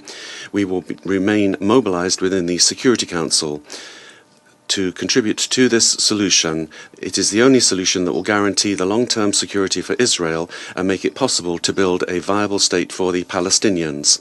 And we call for the establishment of a reformed Palestinian Authority able to govern throughout the Palestinian territories, including in the Gaza Strip. Thank you. I thank the representative of France for their statement. And I now give the floor to the representative of Guyana. Thank you, Mr. President. As this is the first formal meeting of the month, I take this opportunity to congratulate Algeria on assuming the presidency of the Security Council. and warmly welcome the newly elected members, Denmark, Greece, Pakistan, Panama, and Somalia. I also commend the United States for its able leadership of the Council in December and extend best wishes to Ecuador, Japan, Malta, Mozambique, and Switzerland, who just concluded their terms. Turning to our agenda for today, I thank Algeria for organizing this important meeting to discuss Israel's ongoing attacks against hospitals and healthcare facilities in Gaza. We are grateful for the updates provided by High Commissioner Volker Turk, Dr. Rick Peppercorn, and Dr. Tanya Haj Hassan. Mr. President, Guyana is deeply saddened that the new year finds the Palestinian people continuing to experience intolerable suffering brought on by Israel's brutal war on Gaza. Hundreds of thousands of civilians have no option but to live in tents exposed to the harsh winter conditions. One of the most devastating consequences has been the freezing to death of babies who are unable to maintain their body temperature and who have no access to the medical infrastructure that could preserve their lives. Last week, the UN reported that a series of deadly IDF attacks committed on and near hospitals in Gaza have pushed the healthcare system to the brink of total collapse. Hospitals have been subjected to airstrikes, shelled, and burnt. We also noted from OHCHR's recent report that attacks on hospitals for the period October 2023 to June 2024 have reportedly rendered up to 22 out of 38 hospitals across Gaza non-functional. The situation today is much worse. Mr. President, colleagues, there is simply no place or time where such a state of affairs can be considered acceptable. If nothing else, this dire situation should strengthen our collective resolve to end this protracted war that Israel is waging against the entire Palestinian population. The destruction of Gaza's healthcare system is well documented.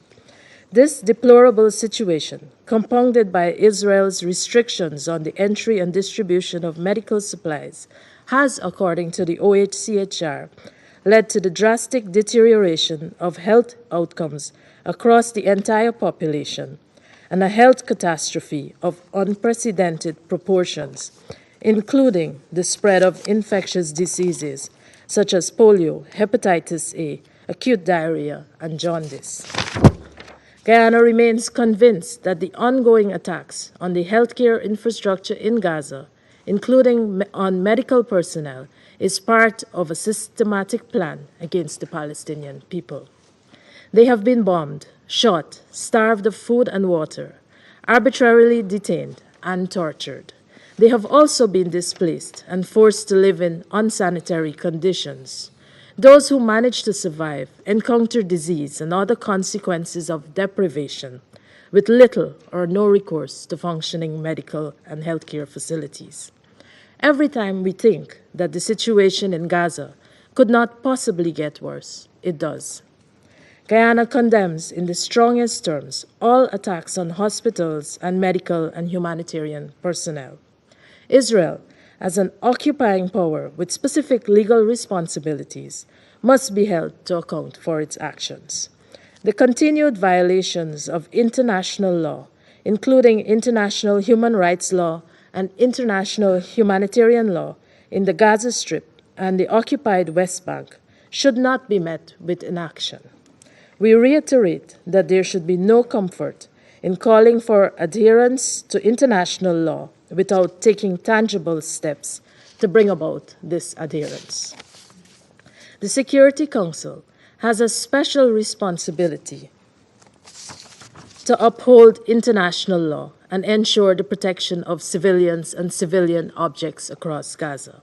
Guyana again calls for an immediate ceasefire in Gaza and an end to the campaign of violence being waged against the Palestinian people. The two-state solution remains the only viable option. Mr. President, Guyana commends the WHO and its partners for their tireless efforts to continue providing health care, basic medical and hygiene supplies, food and water amid the ongoing chaos in northern Gaza. We call on Israel to uphold its legal obligations as the occupying power to ensure that the life-saving and humanitarian and healthcare needs of the Palestinians are met. We also appeal to fellow council members for us to work together to bring an end to this ongoing tragedy. I thank you. I thank the representative of Guyana for their statement, and I now give the floor to the representative of Slovenia. Thank you, Mr. President. As this is the first time, I also wish to, I want to wish you all the success for your presidency. And I also welcome the new members of the Council, and I'm looking forward to working with them.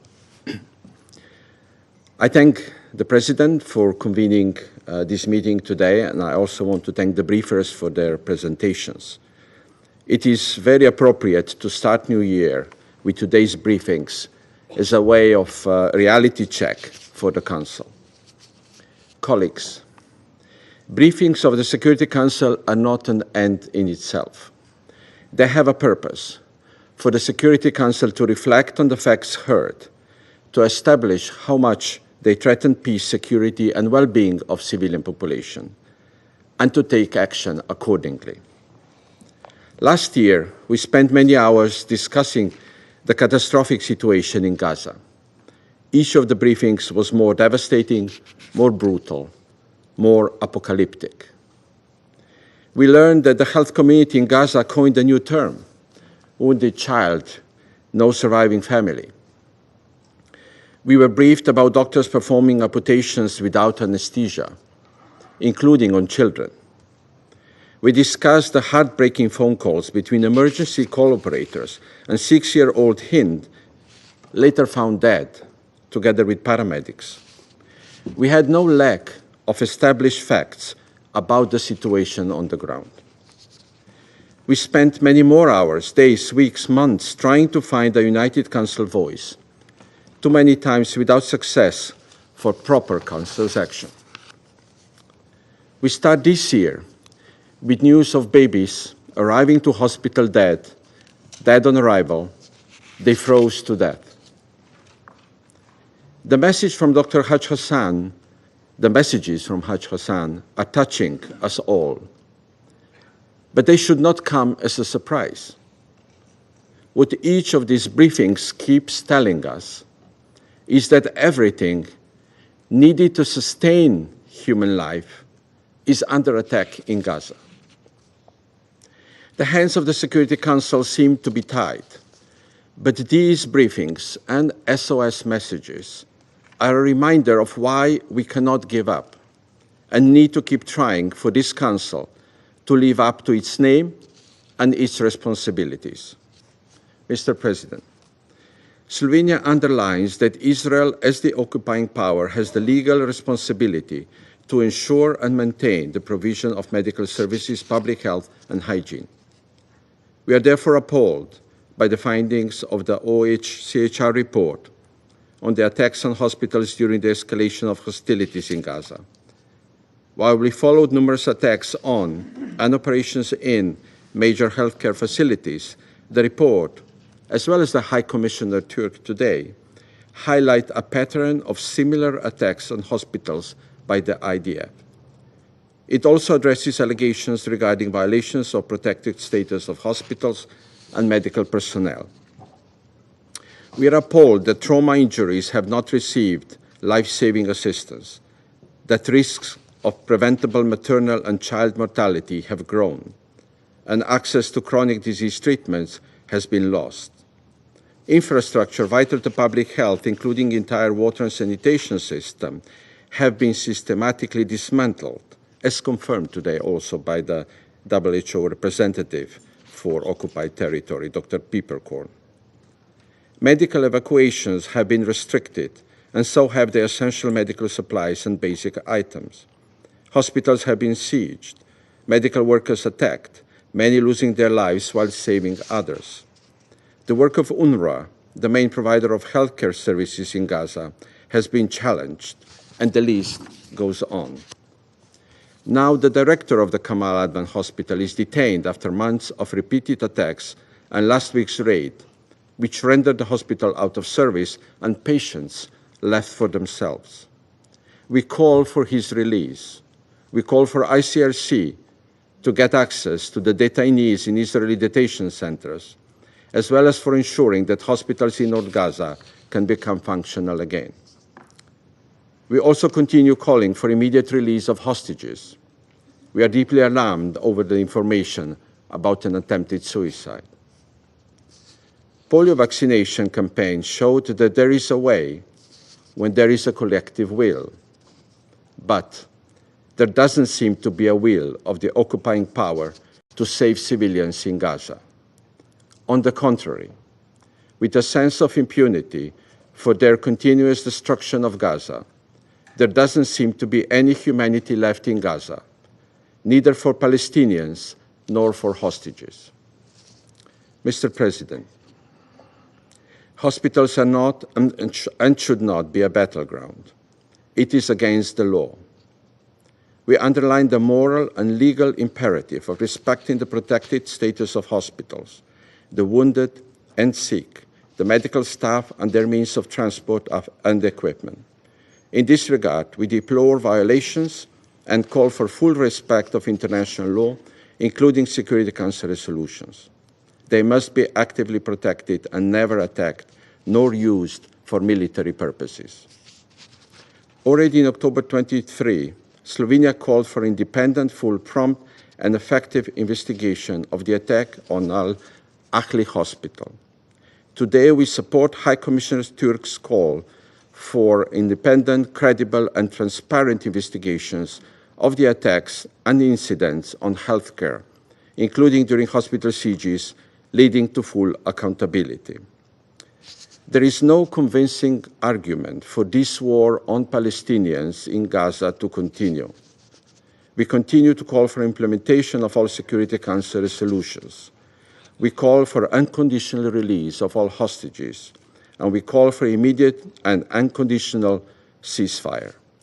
And we agree, Dr. Haj Hassan, enough is enough. Thank you. I thank the representative of Slovenia for their statement. I now give the floor to the representative of Sierra Leone. Thank you, Mr. President. Sierra Leone congratulates you and Algeria on assuming the presidency of the Security Council for the month of January 2025. We assure you of our full support. We thank and commend the United States for their successful presidency in December 2024. And we further welcome the newly elected members of the Council, namely Denmark, Greece, Pakistan, Panama, and Somalia. We look forward to working collaboratively with the new members as well as the whole Council in discharging its important responsibility. As I thank the delegation of Algeria for requesting and convening today's briefing, I also thank Mr. Volker Turk, United Nations High Commissioner for Human Rights, and Dr. Rick Peppercorn, WHO representative for the occupied Palestinian territory, that is the West Bank and Gaza, for their sobering briefings that describes the appalling situation in the Gaza Strip. I further thank Dr. Tania Haj Hassan, medical practitioner at the Medical Aid for Palestinian Charity, for a compelling contribution. As we start the new year, our thoughts and prayers are with the Palestinian and Israeli civilians who have been subjected to a prolonged war, lost loved ones, properties, displaced from their homes, and still held hostage or under collective punishment. We stand in solidarity with the civilians in the Gaza Strip and those in other active conflict zones, overshadowed by indignity, inhumanity, and series of man-made crises threatening their well-being. Mr. President, these important words bear repeating. Even wars have rules. However, the conflict in Gaza has tested all principles and rules under international law that safeguard the dignity of humanity, even in times of conflict. At the heart of these principles is the protection of civilians, including medical personnel and facilities, essential to ensuring that humanitarian aid can reach those in their need and the maintenance of human dignity. Despite the protections under international law, the ongoing violence in Gaza has seen repeated attacks on hospitals, healthcare facilities, transportation, and healthcare workers. Violations that strike at the core of human rights and the very essence of international humanitarian law. In terms of armed conflict, IHL has made provisions through its humane rules to protect access to healthcare. These rules bind parties to a conflict, and they apply to the wounded and sick, medical personnel, medical units, and transport. Parties to an armed conflict are not to impede the provision of care by preventing the passage of medical personnel. Parties must facilitate access to the wounded and the sick and provide the necessary assistance and protection to medical personnel. Generally, states have an obligation to maintain a functioning healthcare system. In situations of occupation, the occupying power must, to the fullest extent of the means available, ensure and maintain inter alia medical and hospital establishments and services, public health, and hygiene. In the context of the situation in Palestine, it is the responsibility of the occupying power, Israel, to ensure healthcare access within the functioning healthcare system and not to destroy the already fragile healthcare system. In the aftermath of the condemnable October 7, 2023 attacks led by Hamas, we've witnessed an unrelenting wave of violence in the occupied Palestinian territory, marked by appalling living conditions, high level of insecurity, airstrikes on residential buildings, hospitals, and densely populated areas. Sierra Leone is deeply disturbed by the joint statement of the independent UN Special Rapporteur on the rights situation in Palestinian territories and the Special Rapporteur on the right to health, and the assessment that, and I quote, Israel's blatant assault on the right to health in Gaza and the rest of the occupied Palestinian territory is plumbing to new depths of impunity, end of quote.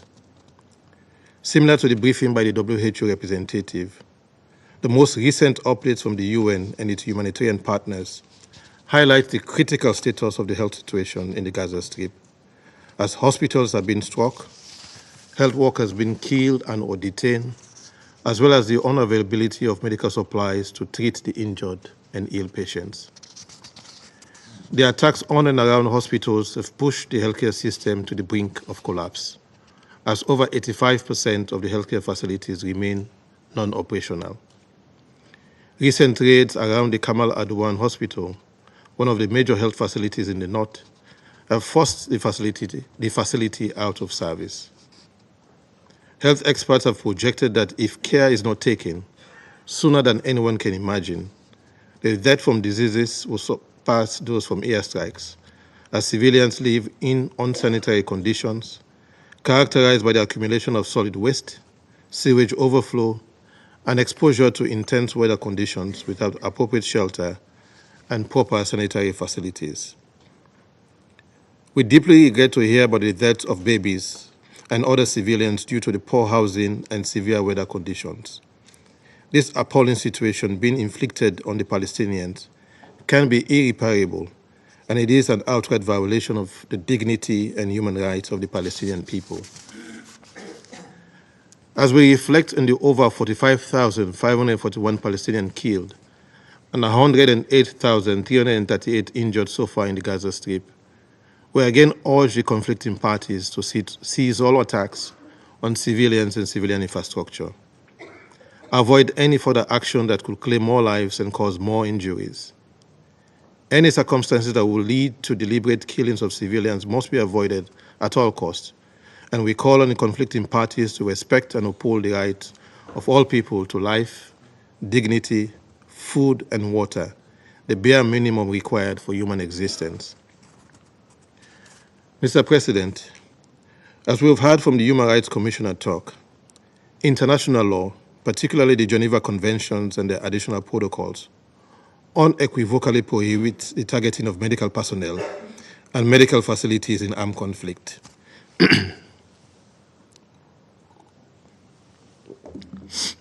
The legal framework embodied by the principles of humanity and medical neutrality, designed to safeguard human life and dignity, asserts that medical units must be respected and protected.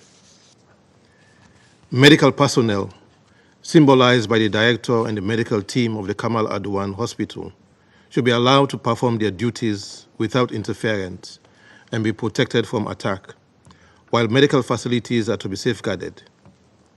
They are not to be used for military purpose to maintain their protected status.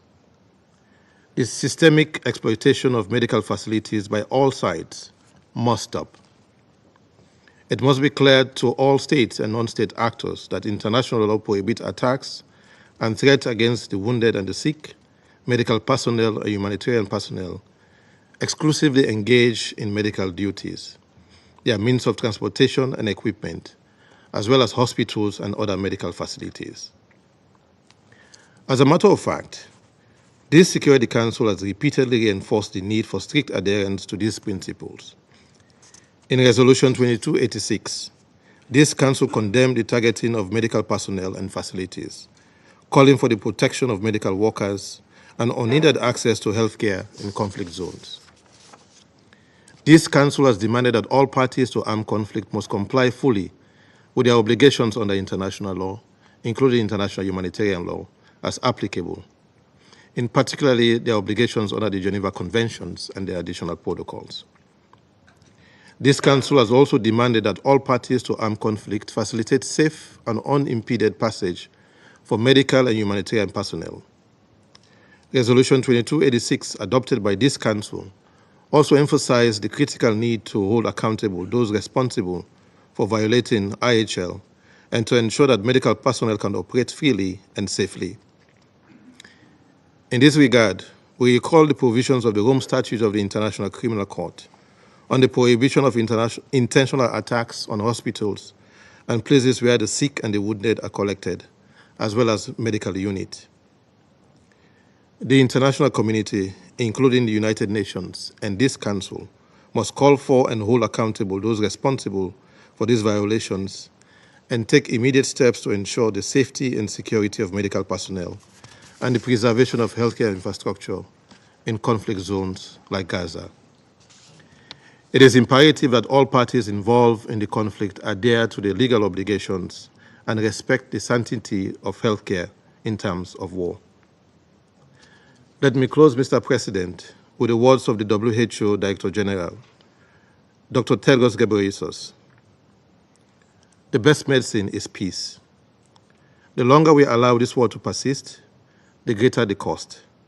We once again demand an immediate and unconditional ceasefire, the release of all hostages as the first step to ending the inhumanity in Gaza and usher in a period of stability in the region. I thank you. I thank the representative of Sierra Leone for their statement, and now give the floor to the representative of China. Thank you, President.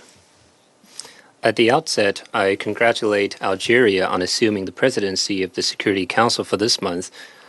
I welcome that Denmark, Greece, Pakistan, Panama, and Somalia are officially taking part in the Council's work. China looks forward to working with all Council members for the Security Council to effectively fulfill its mandate under the UN Charter. I thank Algeria for the initiative to hold today's meeting. I thank High Commissioner for Human Rights, Mr. Turk, Dr. Pieperkorn, and Dr. Hassan for their briefings. As the new year begins, people all expect everything to take on a fresh look. Yet in Gaza, death continues to cast its shadow. And the bombings and attacks by Israel do not cease even for a moment. For the people in Gaza, they were not counting down for the happy celebration of the new year, but the next bombing that can happen anytime. Right before the new year, a heinous tragedy took place in northern Gaza. The Israeli force launched an attack on Kamal Adwan Hospital, the only remaining comprehensive medical service institution in northern Gaza, forcibly detaining medical and care personnel, forcibly transferring innocent patients, causing the deaths of a large number of people, and plunging the hospital into a sea of fire. This act seriously violates international law, and in particular international humanitarian law. It is appalling, and China strongly condemns this. It is not the first time that the Kamal Adwan hospital has been attacked, nor is it the only hospital in Gaza that has been attacked. According to the OHCHR report, only by June 2024, at least 27 hospitals and 12 medical institutions in Gaza have been subject to 136 attacks, which claim the lives of over 500 medical personnel. Protecting the safety of medical facilities in armed conflict is a bottom line under international humanitarian law. Without sufficient evidence proving that medical facilities have become hostile facilities, deliberately launching large-scale and indiscriminate attacks against medical institutions that cause casualties of innocent civilians violates international humanitarian law and could constitute war crimes. There is also analysis indicating that the lethal attacks launched by Israel against the medical institutions in Gaza to bring the medical system in Gaza to the brink of collapse is part of the systematic strategy to make Gaza uninhabitable. China expresses its grave concerns over and strong opposition to this. We urge Israel to effectively abide by its IHL obligations, stop turning hospitals into battlefields, stop launching attacks on medical facilities, ensure the safety of medical institutions and personnel, and release all medical personnel detained. President, the conflict in Gaza has already caused unprecedented humanitarian catastrophe and civilian casualties.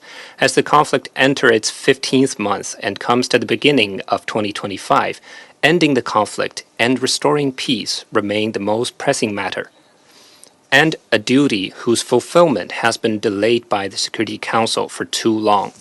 The country concerned repeatedly claims that a ceasefire agreement will soon be reached, yet the reality is continued killing and death. I wish to stress that differences in negotiations should be bridged by political will and not be filled with innocent lives. Winning the war doesn't necessarily mean owning peace, and resorting only to military strength does not guarantee lasting security. China urges Israel to heed the strong calls of the international community and immediately stop all acts of military adventurism. China calls upon Israel to lift restrictions on humanitarian access for Gaza, stop implementing and revoke promptly the bills against the United Nations Relief and Works Agency for Palestine refugees in the Near East, and guarantee safety and facilitation for UNRWA and other humanitarian agencies to carry out their assistance. China supports the Security Council in fulfilling its responsibility in maintaining international peace and security and in taking all necessary actions to achieve a ceasefire in Gaza, alleviate the humanitarian disaster, and implement the two-state solution to respond to the expectations of the international community. Thank you, President. I thank the representative of China for their statement, and now give the floor to the representative of Greece.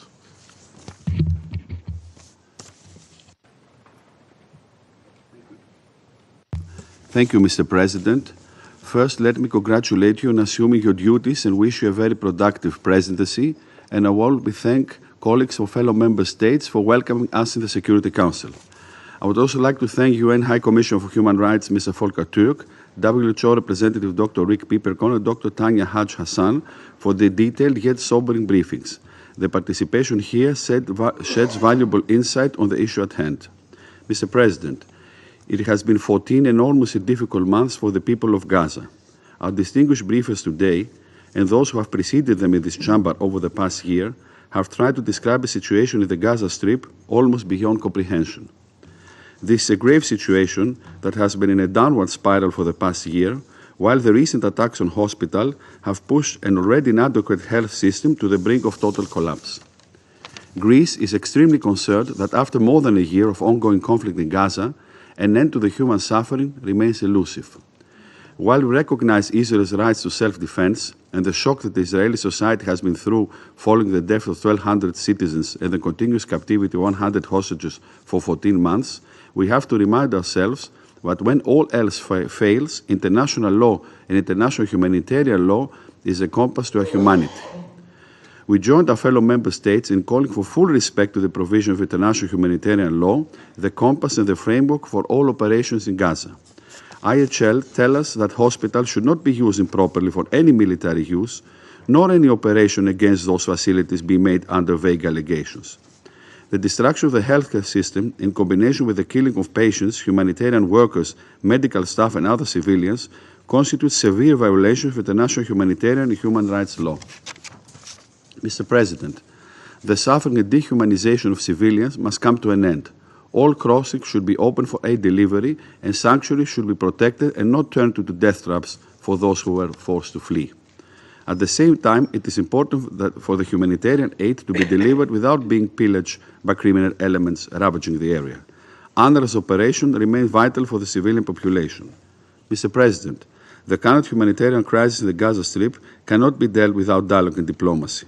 Military pressure alone is insufficient to defeat terrorism and extremist ideologies. Since the October 7th horrific attacks and the pain they have inflicted on Israeli society, hostages remain in captivity while death, destruction and disease reign over Gaza. It is beyond any doubt that the ceasefire, the immediate and unconditional release of all hostages and the urgent, unhindered distribution of aid at scale is the only way to stem the tide. The only long-term solution for the region is to revitalize the political process to pave the way for a political horizon for a two-state solution, according to the relevant Security Council resolution, while recognizing the right of Israel to exist in peace and security. Mr. President, only 2 days ago, we all rang the new year, most of us with a New Year's resolution. Ours was to represent our country with dignity to this august body. This time of the year, I cannot help but think of the people in Gaza and the families of the hostages in Israel, and I do believe that peace is a demand and a hope for this year, and it is a gift worth trying to give them. I thank you. I thank the representative of Greece for their statement, and I now give the floor to the representative of the United Kingdom. Thank you, President. And let me start by congratulating you on assuming the presidency of the Council this month. And I join you and others in welcoming Denmark, Greece, Pakistan, Panama and Somalia to the Council. Thank you, President, for calling this important briefing. And I also thank Dr. Pieperkorn, High Commissioner Turk and Dr. Hassan for their powerful and compelling briefings and for your team's work on the ground. President, we're all horrified by the deterioration of the healthcare situation in Gaza. It is completely unacceptable that since the 7th of October, many medical facilities have been destroyed or damaged. Over 1,000 medical personnel have been killed, injured, or detained. And, as Dr. Hassan reminded us, their SOS calls have been ignored. Following the forcible evacuation of Kamal Adwan Hospital, there are now no functioning hospitals in North Gaza Governorate. Deteriorating access to medical services across Gaza is compounding acute child malnutrition, the risk of imminent famine, and the spread of infectious diseases. As we face this devastating situation, the UK reiterates 3 key and fundamental demands. First, we call for civilians and medical staff to be protected in line with international humanitarian law. Israel is responsible for ensuring that civilians have access to vital medical care and for enabling medical practitioners to operate safely. The UK continues to urge Israel to abide by their international obligations, including those set out in Security Council Resolution 2286. And we also call on Israel to clarify the whereabouts of medical staff detained from hospitals in the north. We are aware of reports of Hamas using civilian infrastructure for their operations, including hospitals. The UK strongly condemns such actions. By embedding themselves in civilian infrastructure, Hamas clearly put Palestinian civilians and medical staff at risk. We reiterate, however, that obligations under IHL to protect hospitals and healthcare workers are unconditional. President, second, UNRWA must be allowed to play its essential role, including in delivering medical services, and we unequivocally reject attempts to undermine its mandate. On the 11th of December, my Prime Minister committed an additional $16.5 million to UNRWA to support vital services, including for medical care. The UK is also supporting provision of essential healthcare, including through funding to UK Med to run a field hospital and provide other healthcare services in Gaza. President, third, Israel must do much more to immediately address this crisis, and both sides must finally end this war.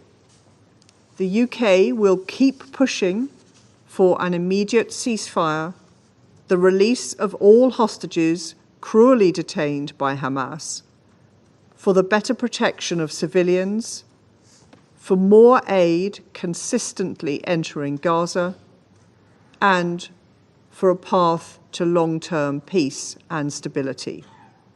I thank you. I thank the representative of the United Kingdom for their statement. I now give the floor to the representative of Panama. Mr. President, allow me to congratulate you on Algeria assuming the presidency of the Security Council for the month of January. Panama would like to express our thanks to the presidency of this council for convening this important meeting. We'd like to thank the representative of the World Health Organization for the West Bank and Gaza, Dr. Rick Peppercorn, and the United Nations High Commissioner for Human Rights, Mr. Volker Turk, for their presentations, as well as Dr. Tanya Haj Hassan from Medical Aid for Palestinians. Thank you for your moving presentation. We're meeting today for the first time in this distinguished chamber with a deep sense of urgency and responsibility given the worsening of the situation in the Gaza Strip and its implications for regional and global stability. The humanitarian crisis in Gaza, as has been documented by various United Nations agencies, has achieved ever more alarming proportions. More than 45,000 people are dead, tens of thousands are wounded, and more than 2 million people have been displaced from one end of the other of the strip. They have urgent needs, access to food, drinking water, and medical care and shelter, particularly given the bad weather. The reports refer to young people that have lost their babies that have lost their lives due to hypothermia. This is just so shocking. The report of the Secretary-General on the implementation of Resolution 2334 highlights that basic services in Gaza have been completely devastated, with health services in a critical situation and an imminent risk of the total collapse of the system due to the serious lack of medication, ambulances, and treatments essential for saving lives, as well as electricity and drinking water. This situation is getting more and more dramatic. So much so, in fact, that the Office for the Coordination of Humanitarian Affairs, OCHA, informed us in December that after 14 months of bombing, Gaza is now home to the greatest number of amputee children in modern history. In addition to the risk to life and the physical well-being and protection, more than 540,000 women and girls in Gaza are facing an urgent need for access to essential products that will enable them to cope with their menstruation in conditions of dignity, health, and well-being, which is fundamental not only to preserve their health, their physical health, but also to protect their health and ensure the quality of care in the midst of a humanitarian crisis that continues to worsen.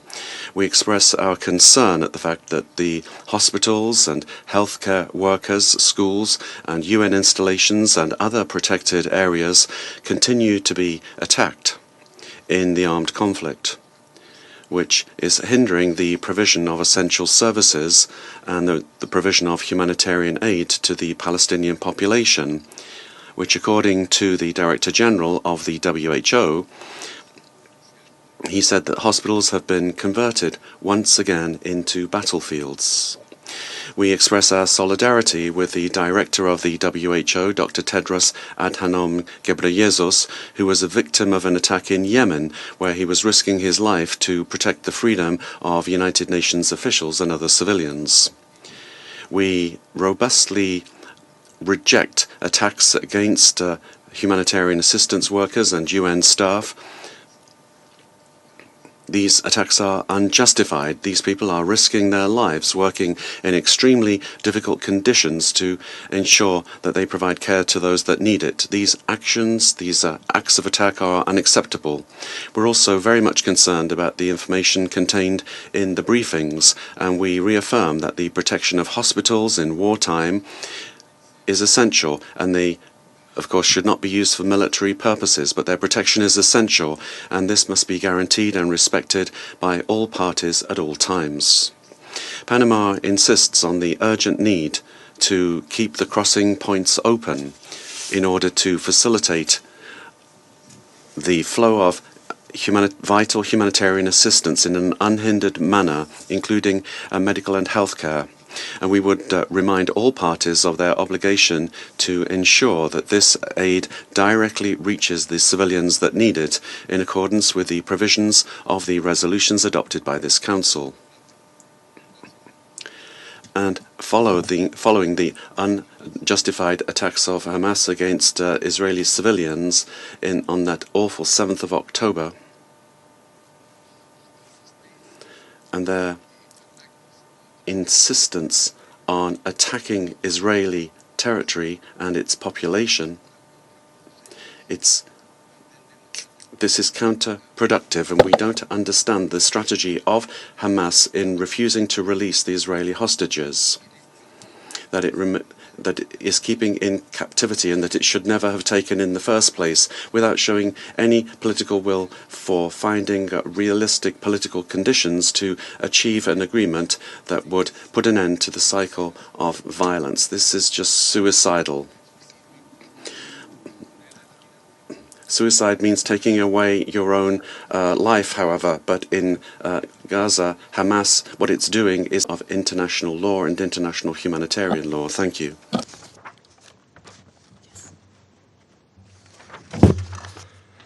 I thank the representative of Panama for their statement, and I now give the floor to the representative, the permanent observer of the observer state of Palestine.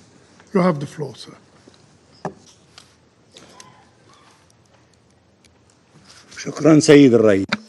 Thank you, Mr. President.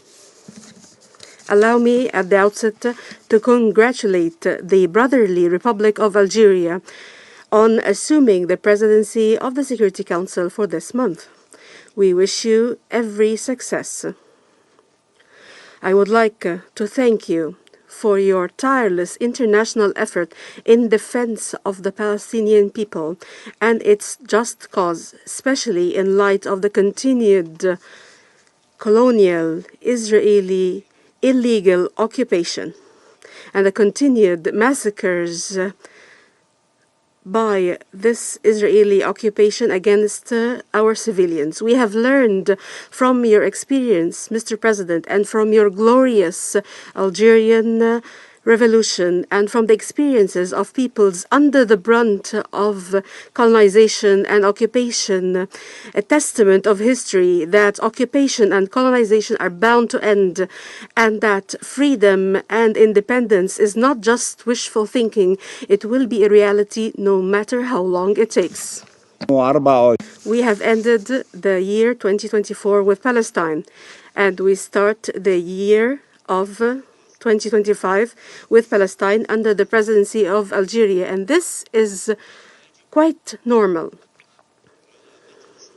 The Security Council must end this aggression immediately and without condition. At the start of this year, I also wish to convey our sincere congratulations to the elected members of the Security Council now taking forth their responsibilities: Denmark, Greece, Pakistan, Panama, and Somalia. As proven in the past year, the elected members have a very important role to play in ensuring the Council upholds its charter duties, and we assure them of our full cooperation. We also thank the briefers, the UN High Commissioner for Human Rights, Volker Turk, Dr. Richard Peppercorn of the WHO, and Dr. Tanya Haj Hassan for their important briefings and compelling testimonies to the Council. I listened today, Dr. Haj Hassan, as I listened to you at the end of November when you addressed the United Nations during the International Day of Solidarity with the Palestinian people. You are a great humanitarian, and you are very faithfully were able to convey some of the messages of the Palestinian people from the Gaza Strip, from the heart of a super humanitarian to the minds and hearts of those who are responsible for the maintenance of international peace and security. On behalf of the Palestinian people, I thank you, and on behalf of the people, our people, especially in the Gaza Strip, I thank you very much. Mr. President, the image of Dr. Hussam Abu Safiya wearing his white gown medical overcoat, symbol of hope and humanity, summoned and walking towards Israeli tanks, embodying death and destruction, will remain forever a reflection of what is at stake in Gaza. Humanity itself, it will show a people standing up against all odds in the face of terrible suffering, trauma, and death. And it will show how lonely they were in that moment. Palestinian doctors and medical personnel are fighting to save human lives and losing their own. They are fighting a battle they cannot win, and yet they are unwilling to surrender and to betray the oath they took.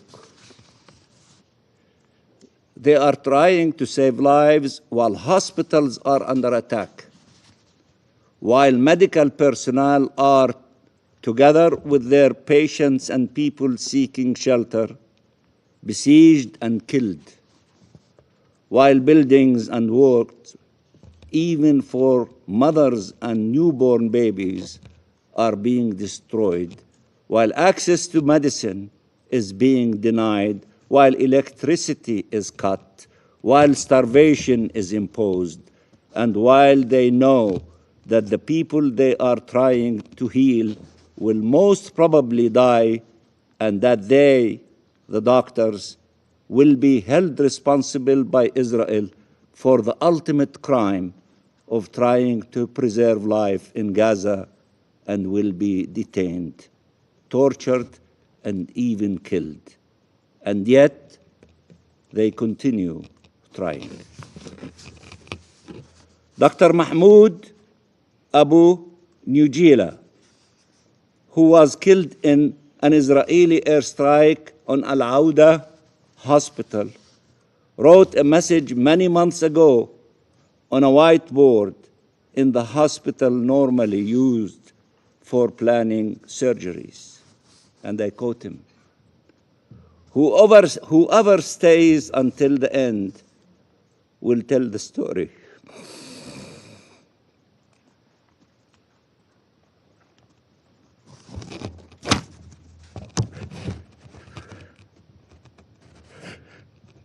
We did what we could. Remember us.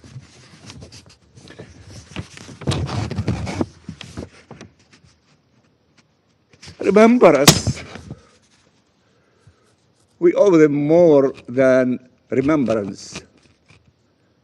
Nothing can explain that for 15 months Palestinians in Gaza have endured hell and been abandoned to this fate. Nothing justifies that the doctors who were trying to save lives of victims have become themselves the victims, and that the international community was not able to match even part of their courage and of their dedication to humanity. Dr. Adnan Al-Bursh wrote, and I quote, "We will die standing, and we will not kneel. All that remains in the valley are its stones, and we are its stones." End of quotation. Dr. Adnan Al-Bursh was the head of orthopedics at Gaza's Al-Shifa hospital. He became a familiar face across the globe as his videos showed him operating on the injured and the dying with little or no equipment, or digging mass graves with his colleagues in the yard of the hospital, and finally facing the Israeli assault in a hospital where thousands had sought safety.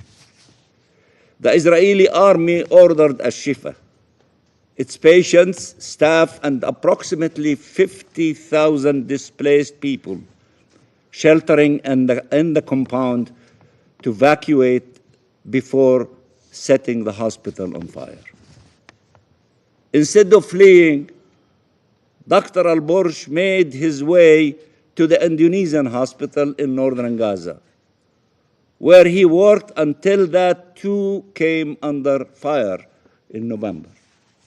But refusing to renege on his oath, he moved to Al-Auda hospital, where he was eventually arrested by the Israeli occupation forces. 4 months later, over-prison guards dragged Al-Bursh and dumped him in the prison yard, naked from the waist down, bleeding and unable to stand, according to a deposition collected by Israeli human rights organizations. He died shortly thereafter. The death of Dr. Al-Bursh while in Israeli custody is not a solitary case. Other doctors and many other detainees died while in custody after having suffered from abuse, torture, and rape. Mr. President, this is not a war, and Dr. Tonia has indicated. This is an assault against Palestinian existence. Its target is therefore life itself in Gaza, and all those who are trying to sustain it, all those trying to ensure survival in the midst of this genocide. And according to this criminal intent, it is therefore logical that medical personnel, doctors, nurses, paramedics are among its primary victims. This is immoral. I repeat, this is immoral, unbearable, and must be stopped. The entirety of international humanitarian law rests on a fundamental rule: affording protection to those not taking part or no longer taking part in hostilities. First and foremost, civilians, the sick and the wounded and those detained. Instead of upholding the cardinal principle of distinction, Israel systematically resorts to indiscriminate attacks when it does not deliberately target those afforded protection under international law. Time after time, the same acts, the same patterns, the same criminal and inhumane conduct. Assaults against hospitals leading to the death and detention of civilians, including babies and children who are already experiencing hell on earth. No one should grow accustomed to these horrors. Israel wants to normalize genocide. The report of OHCHR clearly indicates that, and I quote, the attacks on hospitals often followed a similar pattern involving missile strikes on hospital buildings, the destruction of hospital facilities, shooting of civilians, sieges, as well as temporarily taking over hospital buildings.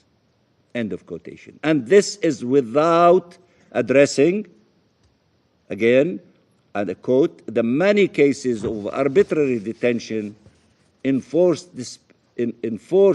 disappearance, and ill treatment of medical personnel and other Palestinians, including internally displaced persons, IDPs, taken into custody from inside hospitals, which has been reported on elsewhere. End of quotation. This is a barbaric, and it should lead not only to repeated expression of outrage, but rather to resolute action for accountability to prevent the reoccurrence of such horrors. As warned by UN experts, and I quote, under occupation, intentional assaults on healthcare facilities have the potential to expose individuals to cruel, inhumane, and degrading treatment, and many constitute a war crime. In Gaza, this is clearly part of a well-established pattern of genocide for which Israel leaders will have to be held accountable. End of quotation. There is no justification for the commission of war crimes. There is no justification for the commission of crimes against humanity. There is no justification for the commission of the crime of genocide.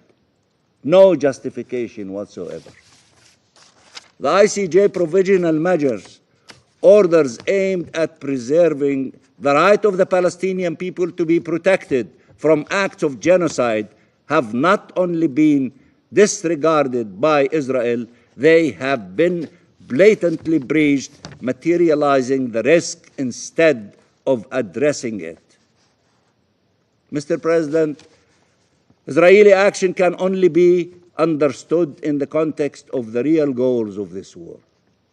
Remember, we talked about the report of the generals, which we don't talk about it anymore. Israeli officials and military commanders have often confessed to them. For anyone willing to hear, some they don't want to hear. They like to hear what they like to hear. Israeli occupation soldiers described the actions and instructions of their division chief, division commander of Division 252, Brigadier General Yehuda Vach, stated to Haaretz that his aim was to flatten as much of Gaza as possible to forcibly displace some 250,000 Palestinians who were still present in northern Gaza to take over the land. He's building a private militia from settlers, from relatives, from fanatic soldiers to destroy every day 50, 60 buildings in the Gaza Strip, not to allow Gaza being a place for a single Palestinian to live in it. He was clear that they needed to, and I quote, according to Haaretz, make things hard on convoys that entered and harassed them. Not only there are thieves who steal the trucks, the Israeli soldiers are watching and facilitating this behavior. Insisting, and I continue the quotation, there are no innocents in Gaza. For those of you who think that this is a war against Hamas and not against the Palestinian people, a general, brigadier general, currently in the Israeli army, head of Division 252, there are no innocents in Gaza. Free game, every individual in the Gaza Strip, the Palestinian people. But his greatest insanity, in the words of one officer of the occupation army, and I quote, was the one about moving the Gazans southward and taking land, as much land as possible. End of quotation. It is a war against the Palestinian people. It is a war of genocide to eliminate as many as possible and to allow the situation in Gaza to be not inhabitable by any individual. They don't want Palestinians in the Gaza Strip and later on in other parts of the occupied territory. Evacuation orders and destruction of civilians' infrastructures, including hospitals, and killings and maiming of civilians, including doctors, have to be understood in this context. Either the Palestinians are displaced or they are destroyed. There is no other option, ethnic cleansing or genocide, and for the time being, it has meant both. Mr. President, the images are out there for all to see of repeated assaults against our hospitals as part of the assault on Palestinian life and Palestinian existence. You can see such assaults also in the West Bank by the Israeli occupation forces. They keep claiming the use of human shields. They say Hamas used the people in Gaza as human shields, saying how outrageous it is for combatants to use human shields or to pretend to be civilians when their occupation forces have done both repeatedly. With occupation forces sometimes disguised as civilians, as patients, even pretending to be pregnant women seeking care with her relatives, have conducted military raids against and within hospitals. That is their behavior. For those who try to lecture to you that Others are using civilians and human shields. These evidence, these stories were documented and some were caught in the action. We salute all medical practitioners from around the world who have volunteers to help our people in Gaza, as well as all those who have expressed solidarity and provided support to their colleagues in Palestine. Your moral voices give hope to the Palestinian people and all those who cherish and seek to preserve humanity. Everyone needs to choose if they stand by hope and humanity as embodied by the white coat worn by doctors around the world, or if they stand with destruction and death. And those who say they have made the right choice need to act accordingly. Mr. President, Dr. Hussam Abu Safiyyah stated a few weeks before this ultimate assault on the Kamal Udwan Hospital, and I quote, "I refuse to leave the hospital and sacrifice my patients. So the army punished me by killing my son. I saw him die at the entrance gate of the hospital. It was a great shock. I found a grave for him near one of the hospital's walls so that he could stay close to me." End of quotation. Dr. Abu Safiyyah was himself injured, and now he has been abducted, detained, his fate unknown. He refused to leave the victims behind. Can't we display some degree of that same courage? The plight of Dr. Hussam Abu Safiyyah, who must be immediately released, is but one story from Gaza, among an infinite number of stories of unimaginable loss and trauma, and ache and suffering, and courage and resilience.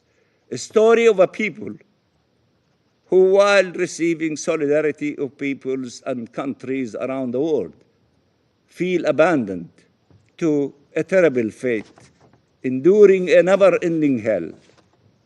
It is our collective responsibility to bring this hell to an end. It is our collective responsibility to bring this genocide to an end. We have a duty to save lives. This council, you, have an obligation to save lives.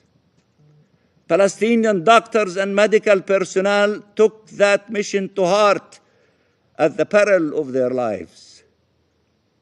They did not abandon the victims.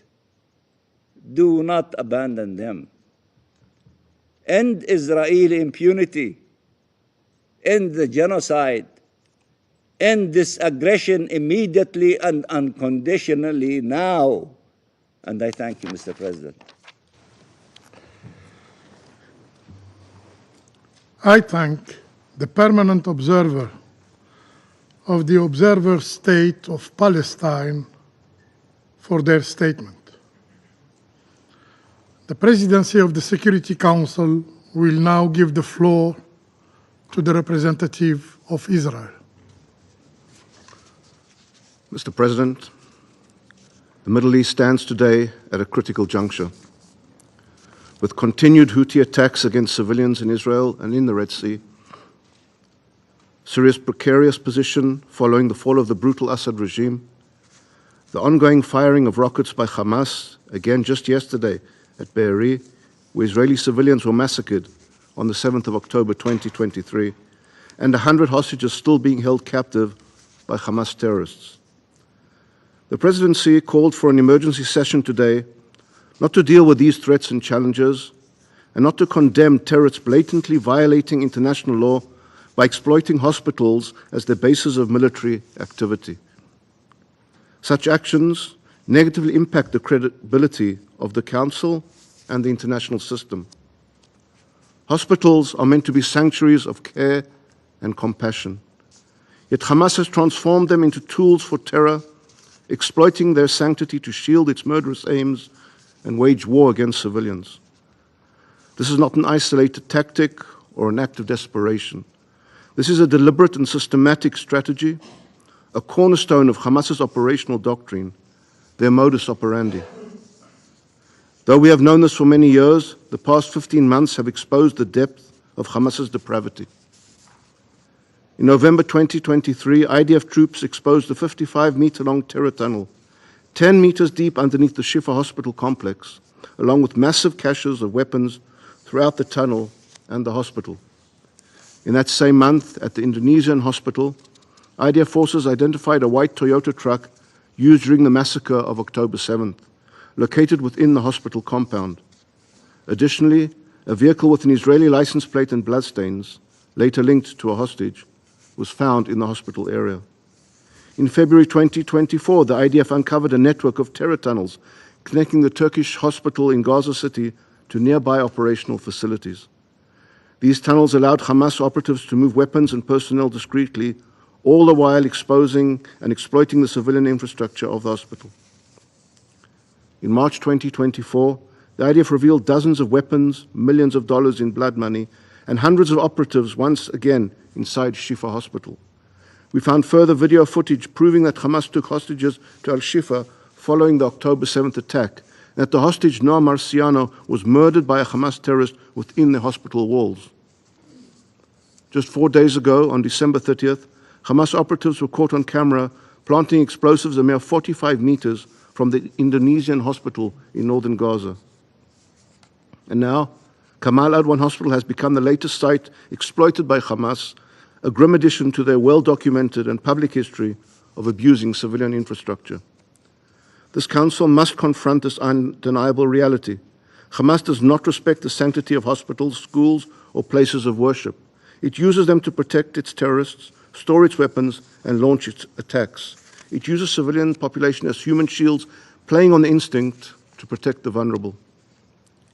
At Kamal Adwan Hospital, Hamas turned a facility for healing into a command center for terror.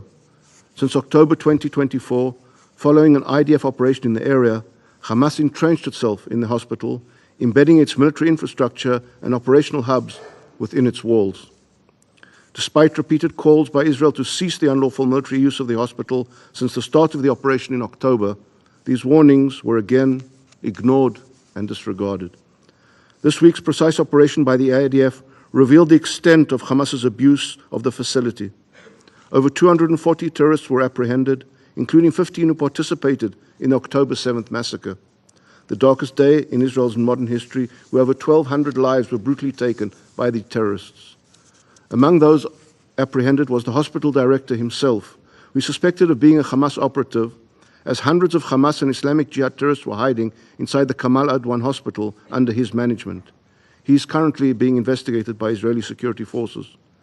Colleagues, this operation was not a choice, it was a necessity. It was conducted based on extensive intelligence gathered over months, confirming Hamas's activities on hospital premises. In accordance with international humanitarian law, the IDF has implemented comprehensive measures to mitigate harm to civilians. Prior to this operation, Israel facilitated the evacuation of 350 patients, caregivers, and medical staff from the hospital, along with